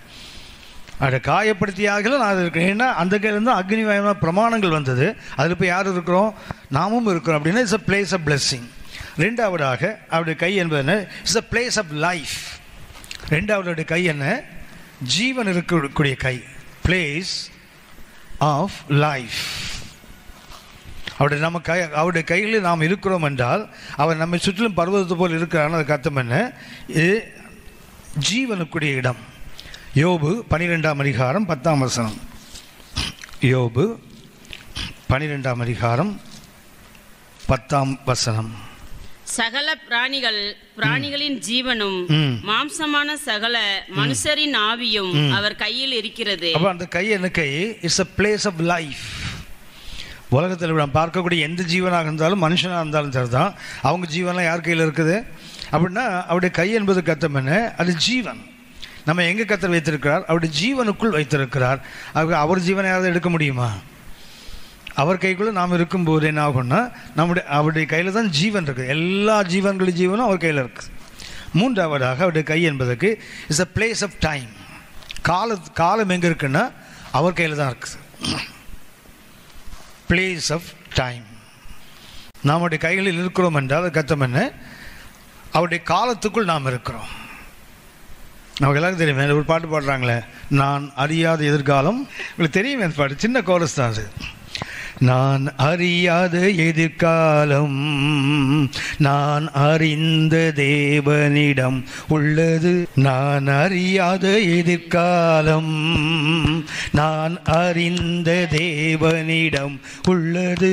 நான் அறியாத எதிர்காலம் நான் அறிந்த தேவனிடம் உள்ளது. என் காலங்கள் அவர் கரத்தில் இருப்பதால் பயமில்லை. என் காலங்கள் அவர் கரத்தில் இருப்பதால் பயமில்லை. நான் அறியாத எதிர்காலம் நான் அறிந்த தேவனிடம் உள்ளது. உள்ளதான் பாட்டு. அது நான் அறியாத எதிர்காலம் நான் அறிந்த தேவன்கிட்ட தானே இருக்குது. என்னுடைய எதிர்காலம் என்ன ஆகுன்னு எனக்கு தெரியாமல் இருக்கலாம், ஆனால் என் எதிர்காலத்தை யார் கையில் வச்சிருக்காரோ அவர் எனக்கு தெரியுமே. ஒரு பாட்டு பாடுறாங்க, இந்த பார்தலத்தின் சொந்தக்காரர் என் உள்ளத்தின் கேடி கூட்டத்தில் 1ஆம் நம்பர் கூட்டம். அது இந்த பார்தலத்தை யார் கையில் வச்சிருக்காரோ அவர் இவருக்கு சொந்தம். அப்போ என்னதான் மொத்த உலகம் இவருக்கு சொந்தமா? அதை எப்படி போட்டு இழுக்கிறான் பாருங்களா ஆளு. இந்த பார்தலத்தின் சொந்தக்காரர் அவர் என் உள்ளத்தின் எவ்வளவு பெரிய விஷயம் பாருங்களேன். அது என்ன சொல்றாங்க? உலகம் எல்லாம் பார்க்கறது காணாது எல்லாம் அவருக்கு சொந்தம், ஆனால் அவர் எனக்கு சொந்தம் இல்லை அப்படின்னு என்ன அர்த்தம்? எல்லாம் எனக்கு சொந்தம்னு அர்த்தம். அதே மாதிரி என்ன பாடுறாரு? நான் அறியாத எதிர்காலம் நான் அறிந்த தேவனிடம் உள்ளது. என் காலங்கள் அவர் கருத்து இருப்பானா பயப்பட வேண்டிய அவசியம் இல்லையே. சரியா? சங்கீதம் 31:5 வாசிங்க. 15 சங்கீதம் 31:15. சங்கீதம் 31:15. என் காலங்கள் உமது கரத்தில் இருக்கிறது. என் காலங்கள் எங்க இருக்குது? உங்க கரத்தில் இருக்குது. என் சத்துருக்களின் கைக்கும் என்னை துன்பப்படுத்துகிறவர்களின் கைக்கும் என்னை தப்புவியும். அப்படின்னு என்ன சொல்ல தெரியுங்களா? என் காலம் யார் கையில இல்ல? முதல்ல என் கையில இல்ல, முதல்ல என் கையில இல்ல, அடுத்தது எது கையில இல்லை, என்னை அழிக்க தேட அவன் கையில இல்லை. யார்? உங்கள்கிட்ட தான் இருக்குது. அப்படின்னா it's a place of time. நீ பார்த்தீங்கன்னா நேரம் வரல, சமயம் வரல, வாய்ப்பு வரல, புலம்பிட்டு உட்காந்துருக்க தெரியுங்களா? நினச்சிக்கணும், இந்த டைம் நம்ம கையில் இல்லை, எதிரி கையில் இல்லை, அப்பா கையில் இருக்குது. அவர் எப்போ நினைக்கிறாரோ அப்போ கொடுப்பார் கண்டிப்பாக. அவர் காலத்துக்கு முந்தியும் கொடுக்க மாட்டார், பிந்தியும் கொடுக்க மாட்டார். அதன் காலத்து நேர்த்தியாக செய்கிறவர். அப்படின்னா நமக்கு என்ன இருக்கணும்? நம்ம கையில் இருக்கிறோன்னா அதுக்கு அர்த்தம் என்ன? அவர் நான் உறுதியாக அவர் நம்பிக்கை இருக்கிறதுனால அவரும் எனக்கு உறுதியாக இருக்கிறாரு. அவர் கையில் தான் இருக்கிறேன். அவர் கையில் என்ன இருக்குது? என் காலங்கள் அவர் கையில் தான் இருக்குது. nobody can stop my time. என்னுடைய நேரத்தை யார் நான் நினச்சா கூட தடுக்க முடியாது. ஏன்னா என் காலம் என் கையில் இல்லை, அவர் கையில் இருக்குது. நான்காவது, it's a place of supply. என்னுடைய தேவைகள் எல்லாம் சந்திக்கப்படுற இடம் அந்த கை தான். Place of supply. என்னுடைய தேவைகள்லாம் யார் கையில் இருக்குது? அவர் கையில் தான் இருக்குது. சங்கீதம் 104:28. சங்கீதம் 104:28. நீர் கொடுக்க அவைகள் வாங்கிக் கொள்ளும். நீர் கொடுக்க அவைகள் வாங்கிக் கொள்ளும். நீர் உம்முடைய கையை திறக்க, நீர் உம்முடைய கையை திறக்க அவைகள் நன்மையால் திருப்தியாகும். யோசித்து பாருங்க, பறவை எல்லா ஜீவன்களுக்கும் சொல்றாரு. எல்லா கிரீச்சர்ஸுக்கும் என்ன செய்வாரா? கர்த்தர் கையை விரித்து என்ன செய்வாரா? அவங்க வாங்கிப்பாங்களாம். ரெண்டாவது, அவர் கைகளை விரித்தால் எல்லாரும் திருப்தி ஆகிடுவாங்களாமே. அப்போ நமக்கு திருப்தி இல்லாமல் எதையாவது கற்று கொடுப்பாரா? நாமே அவர் கையில் இருக்கிறோம். மற்றவங்களாம் கைக்கு வெளியே நின்று வாங்குறவன், நாம் அப்படி கையிலேயே இருக்கிறவங்க. கையில் வெளியே இருந்து வாங்குறவனுக்கு கற்று திருப்திப்படுத்துவாரானால் நம்ம கையில் வச்சுருக்கிறாரு, நமக்கு எப்படி அறகுறையாக வைக்க முடியும்? ஒன்று, இந்த ஆவிக்கிற வாழ்க்கையில் எனக்கு தெரிஞ்சு பெரிய ஆசீர்வாதம் என்ன தெரியுங்களா? போதும்னு நினைக்கிறேன் தெரியுங்களா? கர்த்தர் என்ன கொடுத்தது போதும். இந்த நிலையில் கர்த்தர் என்ன வைத்திருப்பது போதும். அதுக்கு மேலே ஆம்பிஷன் வேண்டாம் என்பதல்ல. இது கூட இல்லாமல் எத்தனை விசுவாசிகள் கிடக்கிறாங்க யோசித்து பாருங்கள். எத்தனையோ விசுவாசிகள் உண்மையாக, நான் நினைப்பேன், என்னை காட்டிலும் உண்மையாக ஊழியர் விசுவாசிகள் இருக்காங்க. ஆனாலும் அவங்க பணத்தில் பிரச்சனையாக இருக்காங்க, குடும்பத்தில் பிரச்சனைகள் இருக்கும். நான் யோசிச்சு பார்ப்பேன், அவங்கள்ட்ட அந்த அளவுக்கு எங்கிட்ட உண்மை இல்லை, ஆனால் கர்த்தர் அந்த குறையில்லாமல் வச்சுருக்காரு.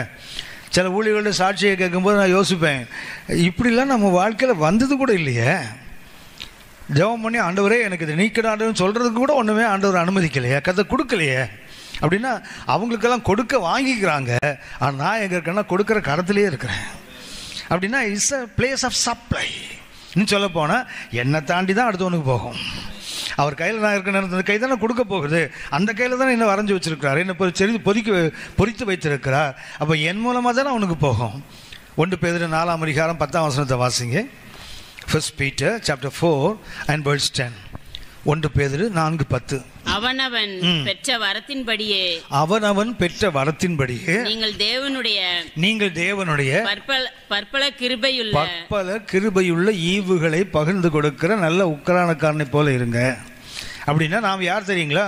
அவர் கையில் இருந்துட்டு என்ன பண்ணுறோம்? நாம் இங்கேருந்து மற்றவங்களுக்கு ஷேர் பண்ணி கொடுத்துட்ருக்குறோம். ஆக்சுவலாக இப்போ பழைய கதை சொன்னாங்க இல்லையா? வயலுக்கு தண்ணீர் போனால் நேராக வயலுக்காக போயிடும், வாய்க்கால் வழியே தானே போகும். வாய்க்காலில் புல்லெல்லாம் இருக்குல்ல, தண்ணி போகிறதுனோ பயிருக்கு தான், ஆனால் முதல்ல குடிக்கிறது யாருன்னா புல்லு தான்.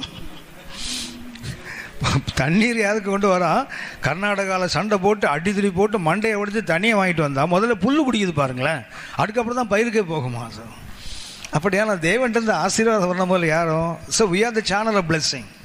ஆசீர்வாதத்தின் வாக்கில் நாம தான் நம்ம நிரப்பின பிறகு, நம்ம நினச்ச பிறகு தான் அடுத்தவன் நினைக்க முடியும். அப்படின்னா அடுத்தவனுக்கே நன்மையை கொடுப்பார், திருப்தியாக்குவார்னா நமக்கு கொடுக்காம எப்படி கொடுக்க முடியும்?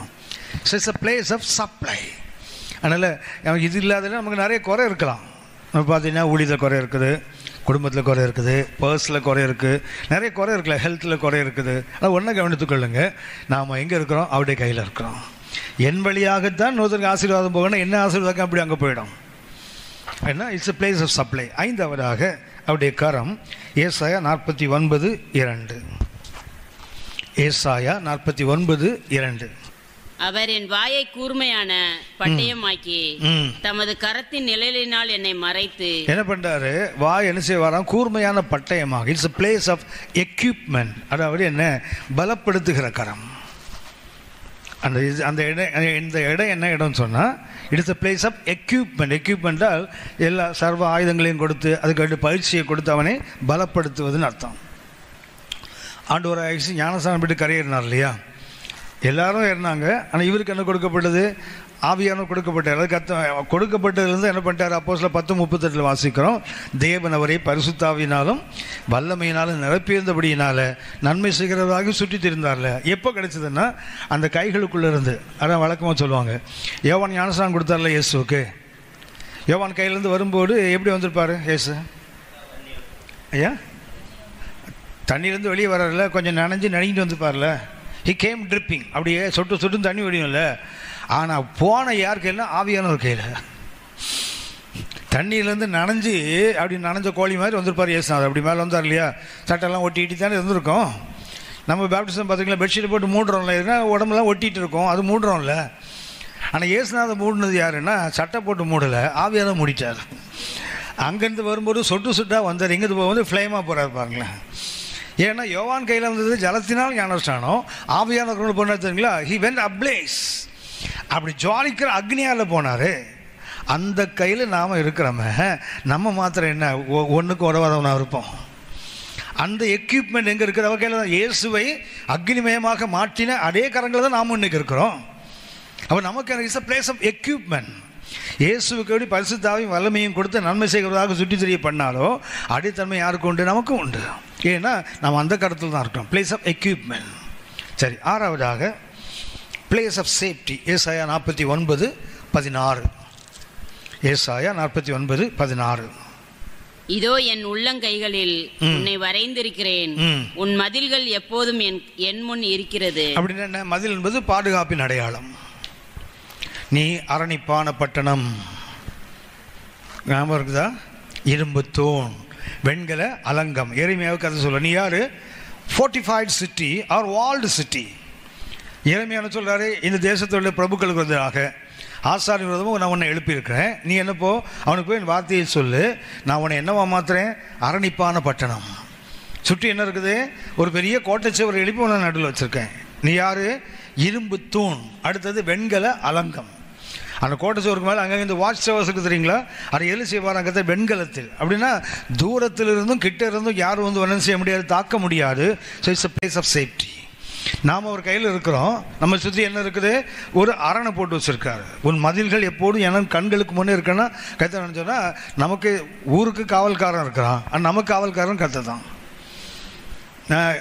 எனக்கு சந்தோஷமாக இருக்கும். உங்களுக்கு எப்படி இருக்க தெரியல. இந்த கிருவாசனம் ஒன்று இருந்து தெரியுங்களா? இருந்ததா? கத்தர் உட்காந்து பேசுவேன்னு சொன்னார். ஜனங்கள்ட்ட பேச கத்தர் எங்கே உட்காந்துருப்பார்? கிருவாசனத்தை உட்காந்துருப்பார். நீங்கள் கவனிங்க. ஸோ இது கிருவாசனம்னு வச்சிங்களேன். ஸோ இங்கே ஒரு ஏஞ்சல், இங்கே ஒரு ஏஞ்சல் இருக்கிறான். சரியா? நம்புங்க. இந்த ஒரு மாதிரி பார்க்குறீங்க. இன்னொரு பொம்மை ஒரு கட்டத்தை போட்டு வச்சுட்டு கிருவாசனம்ன்றார். அவள் எவ்வளோ பாடுபட்டு செய்திருப்பாங்க அவங்க. விட்டுருங்க அவங்கள, நமக்கு இவ்வளோதான் முடியும். சரி, இந்த இதில் இங்கே தான் கத்தர் இருக்கா. தேவனுடைய பிரசன்னம் இங்கே தான் இருக்கும். இவர் யார் மூடி இருக்கிறாங்க? கேருபீன்கள் மூடி இருக்கு. தேவதூதன் இல்லை, கேருபீன். ஒரு ஸ்பெஷல் ஆர்டர் ஆஃப் ஏஞ்சல்ஸ். அவங்க சாதாரண ஏஞ்சல் இல்லை. சரியா? இவனுடைய சட்டைகளை உயர்த்தி இருக்கணும். அந்த 2 சட்டையும் இங்கே தொட்டுட்டு இருக்கணும். ஏன்னா அது கீழே யார் இருக்காங்க? கத்தர் இருக்கார் இல்லையா? இப்போ நாம் எங்கே இருக்கிறோம்? அவர் சட்டைக்குள்ளே இருக்கிறோம். Praise the Lord. நாம் எங்கே இருக்கிறோம்? இவர் கத்தர் வந்து இருக்கார்ல, இங்கே ஒரு சட்டை இருக்குது, இங்கே நாம் எங்கே இருக்கிறோம்? அவர் மூடுறது 2 சட்டை, நம்ம மூடுறது 4 சட்டை. Praise the Lord, praise the Lord. அதாவது அவர் தாங்கிறதுக்கு கேருபீன்கள் இருக்கான், நம்ம தாங்குற யார் இருக்காங்க? நம்ம அப்படியே சட்டை எங்களுக்கு அடைக்கலம் புகுவாய், அவர் உன்னை மூடுவான்னு போட்டிருக்கல. அப்போ நம்ம கொண்டு எங்கே வைக்கிறாரு? இங்கே வைக்கிறாரு. அவர் மூடுறதுக்கு 2 சட்டையா, நம்ம மூடுறதுக்கு இவர் 2 சட்டையை மூடிட்டு உட்காந்துருக்காரு. அப்படின்னா கர்த்தருக்கு 2 பாதுகாப்பு தான், அப்படியே சபைக்கு 4 பாதுகாப்பு. இன்னொரு ஆச்சரியம் என்ன தெரியுங்களா? இந்த கேருபு இருக்கான் தெரியுங்களா? பொல்லாதவனுங்க. ஆமாவா? ஆமாவா? என்னன்னு சொல்லுங்க, அதுக்கப்புறம் ஆமாம் சொல்கிறோம். கேருபி பொல்லாதவன்னு சொல்லிட்டீங்க, அப்புறம் அவன் கோவப்பட்டு பட்டையை தூக்கிட்டு வந்தாலும் வம்பு இல்லை. ஆதாம கத்தர் வெளியே துரத்தினார் இல்லையா? ஆதியாகமம் 3:24 துரத்தும் போது என்ன பண்ணார்? ஒரு கேருவின் கையில் ஒரு சுடர் வீச பட்டயத்தை கொடுத்தார் இல்லையா? எது கொடுத்தாரு? எப்படியும் போன ஆதாம் திரும்பி வந்து பார்ப்பான். பார்த்துருப்பாரா? பார்த்துருப்பான். சரியா என்ன பண்ணியிருப்பா தெரியுங்களா? மெதுவாக சாயங்காலம் ஆனால் அப்படியே முழிச்சிட்டு உட்காந்துருப்பான். சென்ட்ரி, அங்கே ஒரு காவல் இருக்குது. யார்? கேருபு உட்காந்துருக்கான். அவன் கையில் ஒரு சொடல், ரிவால்விங் சோடு. என்ன நினச்சான்னா, நம்ம தாத்தா நினச்சிருப்பாரு, எப்படியும் தூங்காமலாம் இருப்பான் அவன். ராத்திரி ஒரு 11 மணிக்காக போவான். அவன் சாப்பிட்டு 4 சாப்பாடு சாப்பிட்டு தூங்கியிருப்பான்ல. ஒன்று என்ன பண்ண மெதுவாக உள்ள நுழைஞ்சலாம் போனால் அது சுற்றிக்கிட்டே இருக்குது. இவன் முடிச்சுட்டு உட்காந்துருக்கான். போனவர் பார்த்தா அந்த சோடு வந்திருக்கும்ல, துண்டை காணும் துணியை காணும் ஓடி இருப்பான். அதான் ஓடிட்டு மறுபடியும் பார்ப்பான், தூங்காமலாம் இருப்பான். பார்த்துறேன் ஒரு கை வந்தால் மறுபடியும் துரத்துது இல்லை, ஓடி போயிட்டுருப்பான். கொஞ்ச நாள் போய் நம்பிக்கை எடுத்துருக்கோம், இவன் விட மாட்டான்டா நம்மளும் போயிட்டுருப்பார். போயிட்டார்ல அப்படின்னா தூதனுக்கு வேலை என்ன வேலை தெரியுங்களா? எவனாவது பாவி வந்தான்னா போடுறது தான் வேலை. இப்போ பாருங்க, வெட்டுறவனை கத்த நமக்கு செக்யூரிட்டியாக மாற்றி வச்சுருக்காரு பாருங்க. இந்த கேரவின் தான் வெட்டணும். இப்போ இவர் என்ன பண்ணுற, இவரே மூடிட்டு உட்காந்துருக்காரு. வெட்டப்பட வேண்டிய உள்ளே உட்காந்துருக்கிறான். வெட்ட முடியுமா இப்போ அவன்? ஏன் அப்படின்னா இங்கே பஸ்கா ஆட்டின் ரத்தம் சிந்தப்பட்டிருக்குங்க. பிரைஸ்தலாட். இங்கே என்ன இருக்குது? அந்த ரத்தத்தை கொண்டு ஆசாரியன் சிந்தனான் தெரியுங்களா? அங்கே இந்த சிந்தப்பட்ட ரத்தத்தினால எவன் வெட்டுவானோ அவன் நம்மளை மூடிட்டு உட்காந்துருக்கான் பாருங்களேன். அப்படியானால் it's a place of safety. அவருடைய கையில் இருக்கிற என்னத்தான் தெரியுங்களா? நான் ஒரு பாதுகாப்பு, இரட்டை பாதுகாப்பு. கர்த்தர் கூட ஒரு பாதுகாப்பு தான். உங்களுக்கு எனக்கும் தேவதூதனும் மூடுகிறான், தேவனும் மூடுகிறார் பாருங்களேன். அந்த பாதுகாப்பு எங்கே இருக்குன்னா அவருடைய கையில் தான் இருக்கு. சரி, 7வதாக it's a place of stability. நிலைத்து நிற்கின்ற ஒரு இடம். Place of stability. Place of stability என்றால் நம்மை நிலைக்க பண்ணுகிற ஒரு இடம். யோவான் 10ஆம் அதிகாரம், யோவான் 10:28-29 வாசிங்க. நான் அவைகளுக்கு நித்திய ஜீவனை கொடுக்கிறேன். நான் அவைகளுக்கு நித்திய ஜீவனை கொடுக்கிறேன். அவைகள் ஒரு காலம் கெட்டு போவதில்லை. அவங்க ஒரு நாள் என்ன செய்ய மாட்டாங்க, கெட்டு போக மாட்டாங்க. ஒருவனும் அவைகளை என் கையில் இருந்து பறித்து கொள்வதும் இல்லை. என்ன செய்ய முடியாது? அவர் கையில் இருக்கும்போது யார் நம்ம அவர் கையிலிருந்து பறிக்க முடியும்? பார்த்துருக்கீங்களா? கையில் வளையல் போட்டிருந்த குழந்தை சாக்லேட் கொடுத்து வளையலை உருவிட்டு போயிட்டான். நம்மளை உருவவே முடியாது. எத்தனை சாக்லேட் வேணாலும் அப்போ வாங்கி சாப்பிட்டு என்ன பண்ணுவார்? டேன்னு மென்னியை பிடிச்சி வரவனுக்கு யாரும் என்ன பண்ண முடியாது? அவர் கருத மாதிரி ஏமாற்றி பறித்து கொள்ளவே முடியாது. தொடர்ந்து வாசிமா 29. அவைகளை எனக்கு தந்த என் பிதா எல்லாரிலும் பெரியவராய் இருக்கிறார். அவைகளை என் பிதாவின் கையிலிருந்து பறித்து கொள்ள ஒருவனாலும் கூடாது. முதல்ல யார் கையில் இருந்தோம்? இயேசு கையில் இருந்தோம். என்ன சொல்றாரு? பிதா எனக்கு ஒப்பு கொடுத்துருக்காரு, ஒருத்தரும் பறிக்க முடியாது. அப்புறம் சொல்றாரு, எங்க அப்பா பெரியவர், அவர் கையில் யார் இருக்காங்க? அவங்களாம் இருக்காங்க. அது இயேசு கையில் இருந்தால் என்ன அர்த்தம்? பிதா கையில் இருக்கிறது போல அர்த்தம். என்ன சொல்றாரு? என் கையிலிருந்தும் பறிக்க முடியாது, எங்க அப்பா கையிலிருந்தும் பறிக்க முடியாது. ஒட்டக்கூத்தன் பாட்டுக்கு ரெட்டத்தாப்பாழ்பாங்க. இது உருப்படாத பாவிக்கு 2 பேர் காவல். கர்த்தர் கையும் இருக்குதான், இயேசு கையும் இருக்குதான். பாருங்களேன், வந்த வாழ்வை பாருங்களேன், அந்த சபைக்கு வந்த வாழ்வை. அப்படின்னா நாம் அசையாதவர்களாய் அந்த சீயோன் பர்வதத்தில் நிற்கும் போது தேவன் நமக்கு என்ன செய்வார் தெரியுங்களா? இப்படிப்பட்ட உறுதிப்பாடுகளை அவர் கொடுக்கிறார். எங்கன்னா நம்ம கையில் வைத்திருக்கிறார். என்ன செய்ய முடியாது? இந்த பாருங்களேன், ரொம்ப மிக அற்புதமான ஒரு 7 கருத்துக்கள். அப்படின்னா இந்த 125ஆம் சங்கீதம் கற்றுக்கொண்ட பாடம் என்ன? Journey of rising. அது எழுச்சியின் பயணம். அந்த எழுச்சியில் நமக்கு என்ன இருக்கணும்? நானும் அசையாதவனாக இருக்கணும். சீயோன் பர்வதத்தை போல தேவன் நானாவது ஒரு மலை தான் என்னை சுற்றி கத்த எருசலேமை சுற்றி இருப்பது போல் இருக்கிறார். எருசலேமை சுற்றி இருப்பதனால என்ன ஆகும்னு சொன்னால் யாரும் என்ன செய்ய முடியாது, என்ன தொட முடியாது. ஏன்னா நான் எங்கே இருக்கிறேன்? அவருடைய கைகளுக்குள்ளே இருக்கிறேன். எருசலேமை சுற்றி கூட பார்த்தீங்கன்னா மலைகள் இருக்குது, பர்வதங்கள் இருக்குது தெரியுங்களா? ஆனால் அங்கங்கே கேப் இருக்கும். எருசலேம் சிட்டி இருக்கு இல்லையா? நீங்கள் அந்த ஜியாகிரபிக்கலாக பார்த்தீங்கன்னா ஒரு மலை இருக்கும், அப்புறம் ஒரு பள்ளத்தாக்கு இருக்கும், அப்புறம் ஒரு மலை இருக்கும். இப்படி தான் இருக்கும். கண்டினியூஸாக அப்படி சுற்றி மொத்தமாக யாரும் நுழைய முடியாத மாதிரி இல்லை. எருசலேமை சுற்றி பர்வதங்கள் இருப்பது போல தான். ஒரிஜினல் போலனாலே போலி. 2ஆம் வசனத்தை வாசிங்க. சங்கீதம் 125:2. பர்வதங்கள் எருசலேமை சுற்றிலும் இருக்குமா போல். அந்த போல்லாம் என்னத்தன்னா போலி, ஒரிஜினல் இல்லை. ஒரு மாடலுக்கு சொல்கிறது போலன்னு சொல்ற. அவரை போலன்னா அவர் இல்லைல்ல. அவரை போல என்ற அர்த்தம் அவரை மாதிரி தன்மைக்குள்ளதை தவிர அவரே கிடையாது. அப்படின்னா அது நகல் தான், அசல் வேற. கர்த்தர் எப்படி இருக்கிறாரா? உதாரணமாக எருசலேமில் யுத்தத்துக்கு வரவங்க என்ன பண்ணுவாங்கன்னா, அது ஏற்கனவே அரணிப்பான பட்டணம், சுற்றி என்ன இருக்குது, இயற்கையாகவே மலைகள் இருக்குது. இந்த மலைகள் பள்ளத்தாக்கு இருக்குது தெரியுங்களா, இது வழியாக வந்துட்டு மலை ஏறி வர்றது கஷ்டம், பள்ளத்தாக்கு வழி வர்றதும் கஷ்டம். என்ன பண்ணுவாங்கன்னா, முதல்ல வந்து அந்த 2 மலைகள் இருக்குது பார்த்தீங்கன்னா, கேப் இருக்குல்ல, அதை ஃபில் பண்ணுவாங்களா முதல்ல. அதில் என்ன பண்ணுவாங்களா, சின்ன கோட்டை ஒரு மாதிரி டெம்பரரியாக கட்டிட்டு அது வழியே தான் இராணுவங்கள் ஏறி உள்ளே வருவாங்க. ஆனால் யோசித்து பாருங்கள், அது போல தான் நம்ம அப்பா வந்து போல இல்லை, அவர் தான். அப்புறம் என்ன கிடையாதுங்களா, அங்கங்கே கேப் இல்லை, நம்ம நிறைய வேலிஸ் இருக்காங்க. இன்னும் வேலி இருக்குது, எருசலேம் மலை நகரத்தை பார்த்தீங்கன்னா இன்னும்னு ஒரு வேலி இருக்குது. இந்த பார்த்தா கிதரோன் வேலி, அது பள்ளத்தாக்கு. அப்புறம் பார்த்தீங்கன்னா டெரோஃபியான்னு ஒரு வேலி. இன்னும் நிறைய பள்ளத்தாக்குகள் இருக்காங்க, அதை தாண்டியும் வர முடியும். ஆனால் கர்த்தர் நம்ம சுற்றி இருப்பது எருசலேம் போல தானே தவிர அது ஒரிஜினல் இல்லை, அதை காட்டிலும் மேலாக இருப்பார். எப்போ இருப்பார்னா, இப்போ நாம் வந்து உறுதியாக இருக்கும்போது. அப்போ எழுச்சியின் பயணத்துக்கு என்ன தேவை? உறுதிப்பாடு. அது சங்கீதம் 125 அந்த 1-2 வசனங்கள் மிக அற்புதமாக. இது 1 மாதம் கவனிக்கணும். அந்த 1ஆம் வசனம் மறுபடியும் வாசிங்க. கர்த்தரை நம்புகிறவர்கள் என்றென்றைக்கும் அசையாமல் நிலைத்திருக்கும் சீயோன் பர்வதத்தை போல் இருப்பார்கள். அது கர்த்தருங்களா, பிலீவர் இஸ் எட்டர்னல். ஒரு தேவனுடைய பிள்ளை என்பவன் யாரு? அவன் நிலையானவன், சொல்லப்போன நித்தியமானவன். அந்த 1ஆம் வசனம் பார்த்தீங்கன்னா மறுபடியும் வாசிங்கம்மா. கர்த்தரை நம்புகிறவர்கள் என்றென்றைக்கும் அசையாமல் நிலைத்திருக்கும் சீயோன் பர்வதத்தை போல் இருப்பார்கள். அப்படி என்றென்றைக்கும் அர்த்தம்னா எட்டர்னல், நித்தியமானது. எப்படி சீயோன் உங்களுக்கு தெரியும் நினைக்கிறேன். சீயோன் என்ற ஒரு ஊர் இருக்குது உலகத்திலேயே. சீயோன் என்ற ஒரு மலை இருக்குது. இது 10வதுன்னு மேலே ஒரு பரமசீயோன் இருக்குது. இந்த ஒரு நாள் பூமி வந்து உருகி போகும்போதெல்லாம் காணாமல் போயிடும். ஆனால் அந்த சீயோன் இருக்குது தெரியுங்களா, நித்தியமாக இருக்கும். அப்படின்னு நம்ம இந்த மலைக்கு மாத்திரம் கர்த்தர் ஒப்பிடலை, என்றென்றைக்கும் அசையாமல் இருக்கிற சீயோன் பர்வதம் என்றால் எப்படி தேவன் எட்டர்னலோ நித்தியமோ அப்படி நாமும் நித்தியம். நமக்குள்ள இருப்ப ஜீவன் என்ன? நித்திய ஜீவன் தானே. அதுக்கு அர்த்தம் என்ன? நித்திய ஜீவன் அர்த்தம் என்ன? அவரோட ஜீவன் நமக்குள்ள வருவது. அப்படின்னா அவர் நித்தியம் என்றால் நாமும் நித்தியம்தான். சரியா? அப்படின்னா ஒன்று கவனிக்கணும். அவன் அசையாடு சீயோன் பருவம் என்றால் என்ன ஆகாதுன்னா, மலை என்னைக்காவது தலை வணங்குமா?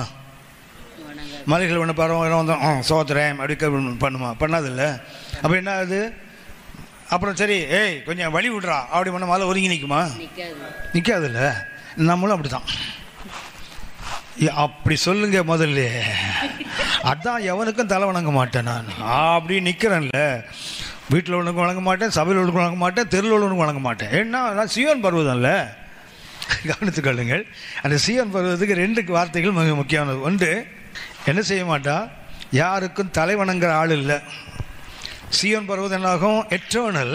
அப்படின்னா அதுக்கு ஆங்கிலம் சொல்லுவாங்க நெய்தர் போயிங். என்ன செய்ய மாட்டான்? மலை வணங்காதது போல விசுவாசி என்ன செய்ய மாட்டான்? யாருக்கும் தலை குனிஞ்சு நிற்க மாட்டான். ரெண்டாவதுங்களா, நார் மூவிங், அசையவும் மாட்டான். நம்ம ஊரில் பாட்டி சொல்லிச்சு, அடிமேல் அடி அடித்தால் மலை நகராது. அம்மி வேணா நகரலாம், மலை நகராது. நம்ம யாரும் சீவன் பருவம் என்றால் 2 இல்லை. ஒன்று என்ன? ஸோ நெய்தர் போவிங் என்றால் யாருக்கு என்ன செய்வதில்லை? கர்த்தருக்கு தலை வணங்குகிறவன் யாருக்கு என்ன செய்ய வேண்டாம்? கூள கும்பிடு போட வேண்டிய அவசியம் இல்லை. யார்கிட்ட என்ன பண்ணால் காம்ப்ரமைஸ் போக வேண்டிய அவசியம் இல்லை. அவன் யார்? நெய்தர் போயிங் நார் மூவிங். என்ன செய்ய மாட்டான்? யாருக்காகவும் அசைந்து கொடுக்கவும் மாட்டான், யாருக்கு முன்னாடியும் தலை வணங்கியும் நிற்க மாட்டான். ஒரு உதாரணத்தை எடுத்துக்கொள்ளுங்கள். வேதத்தில் ஒரு நல்ல உதாரணம் இருக்குது. 2 கொரிந்தியர் 7ஆம் அதிகாரம் 2 கொரிந்தியர் 7ஆம் அதிகாரம் 4 முதல் 6 வரை உள்ள வசனங்களை வாசிங்க. மிகுந்த தைரியத்தோட உங்களுடன் பேசுகிறேன். பவுல் என்ன பண்றாரு? ரொம்ப தைரியமா, நம்ம பண்ணல கொச்சையா சொன்னா தெனாவட்டா பேசுறாரு. என்ன பேசுறாரு? மிகுந்த தைரியத்தோட பேசுகிறேன். உங்களை குறித்து மிகவும் மேன்மை பாராட்டுகிறேன். உங்களை குறித்து உங்களை பற்றி மிகவும் மேன்மை பாராட்டுறேன்.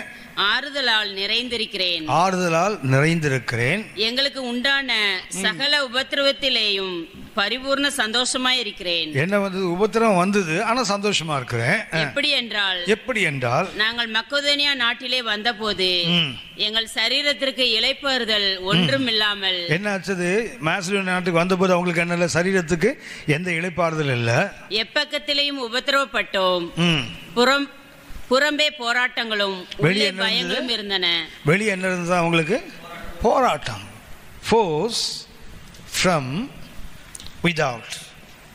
எங்கிருந்து வருது போராட்டம்? வெளியே இருந்து.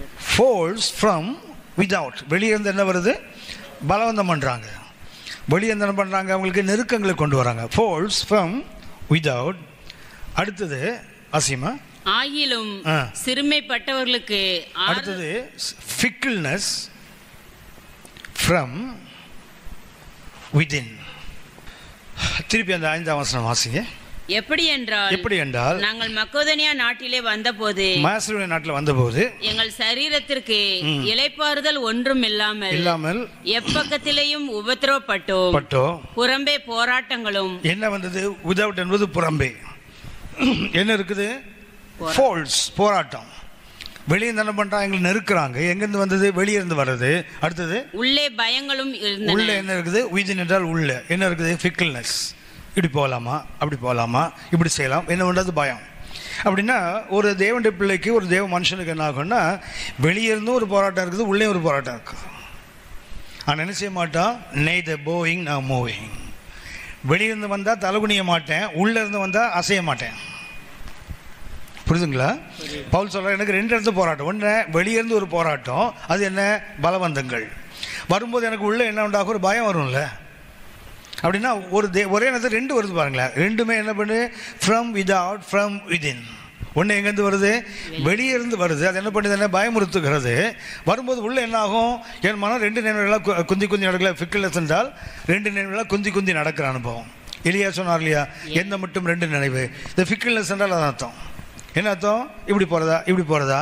அப்போது வெளியே இருந்து ஒன்று வரும்போது என்ன உண்டாகுது? பயம் உண்டாகுது. அது உள்ளே என்ன பண்ணுதுங்களா? தடுமாற்றத்தை உண்டாக்கும். அப்படி வரும்போது என்ன செய்ய மாட்டோம்? வெளியே இருந்து பயம் வருதுங்களா, எவனுக்கும் தலை வணங்க மாட்டோம். அதே உள்ளே இருந்து சொன்னால் அசைய மாட்டோம். இது அந்த 2 கொரிந்தியர் அந்த 7 அந்த வசனம் மிக அற்புதமான வேத பகுதி. ஒவ்வொரு விசுவாச வாழ்க்கையை நாம் கற்றுக்கொள்ள வேண்டிய பாடம் அது. 2 கொரிந்தியர் 7 4-6 வரைக்கும் சொன்னாங்க இல்லையா. என்ன சொல்றாரு? வெளியே எங்களுக்கு போராட்டம் இருந்தது, உள்ள எங்களுக்கு பயங்களும் இருந்தது.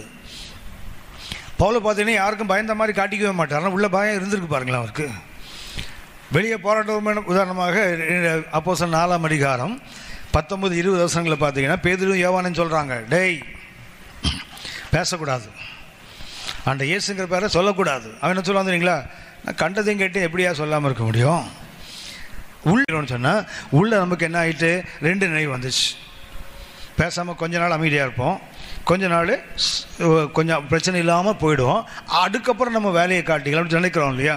அவன் சீயோன் பர்வதத்தை போல் இருக்கிற ஆள் இல்லை. என்ன செய்வான்? எல்லா காலத்திலையும் அச்சுறுத்தல் ஏதாவது உள்ள வந்துட்டு தான் இருக்கும். அவனுக்கு என்ன தன்மை இருக்கணும்? நெய்தர் போயிங் நார் மூவிங். என்ன செய்ய மாட்டான்? தலை குனிஞ்சு நிற்க மாட்டான். ஏன்னா அவன் சீயோன் பர்வதம். எழுப்புதலுக்கு அடிப்படை தேவை என்ன? ஒரு உறுதிப்பாடு, ஃபர்ம்னஸ். சரியா?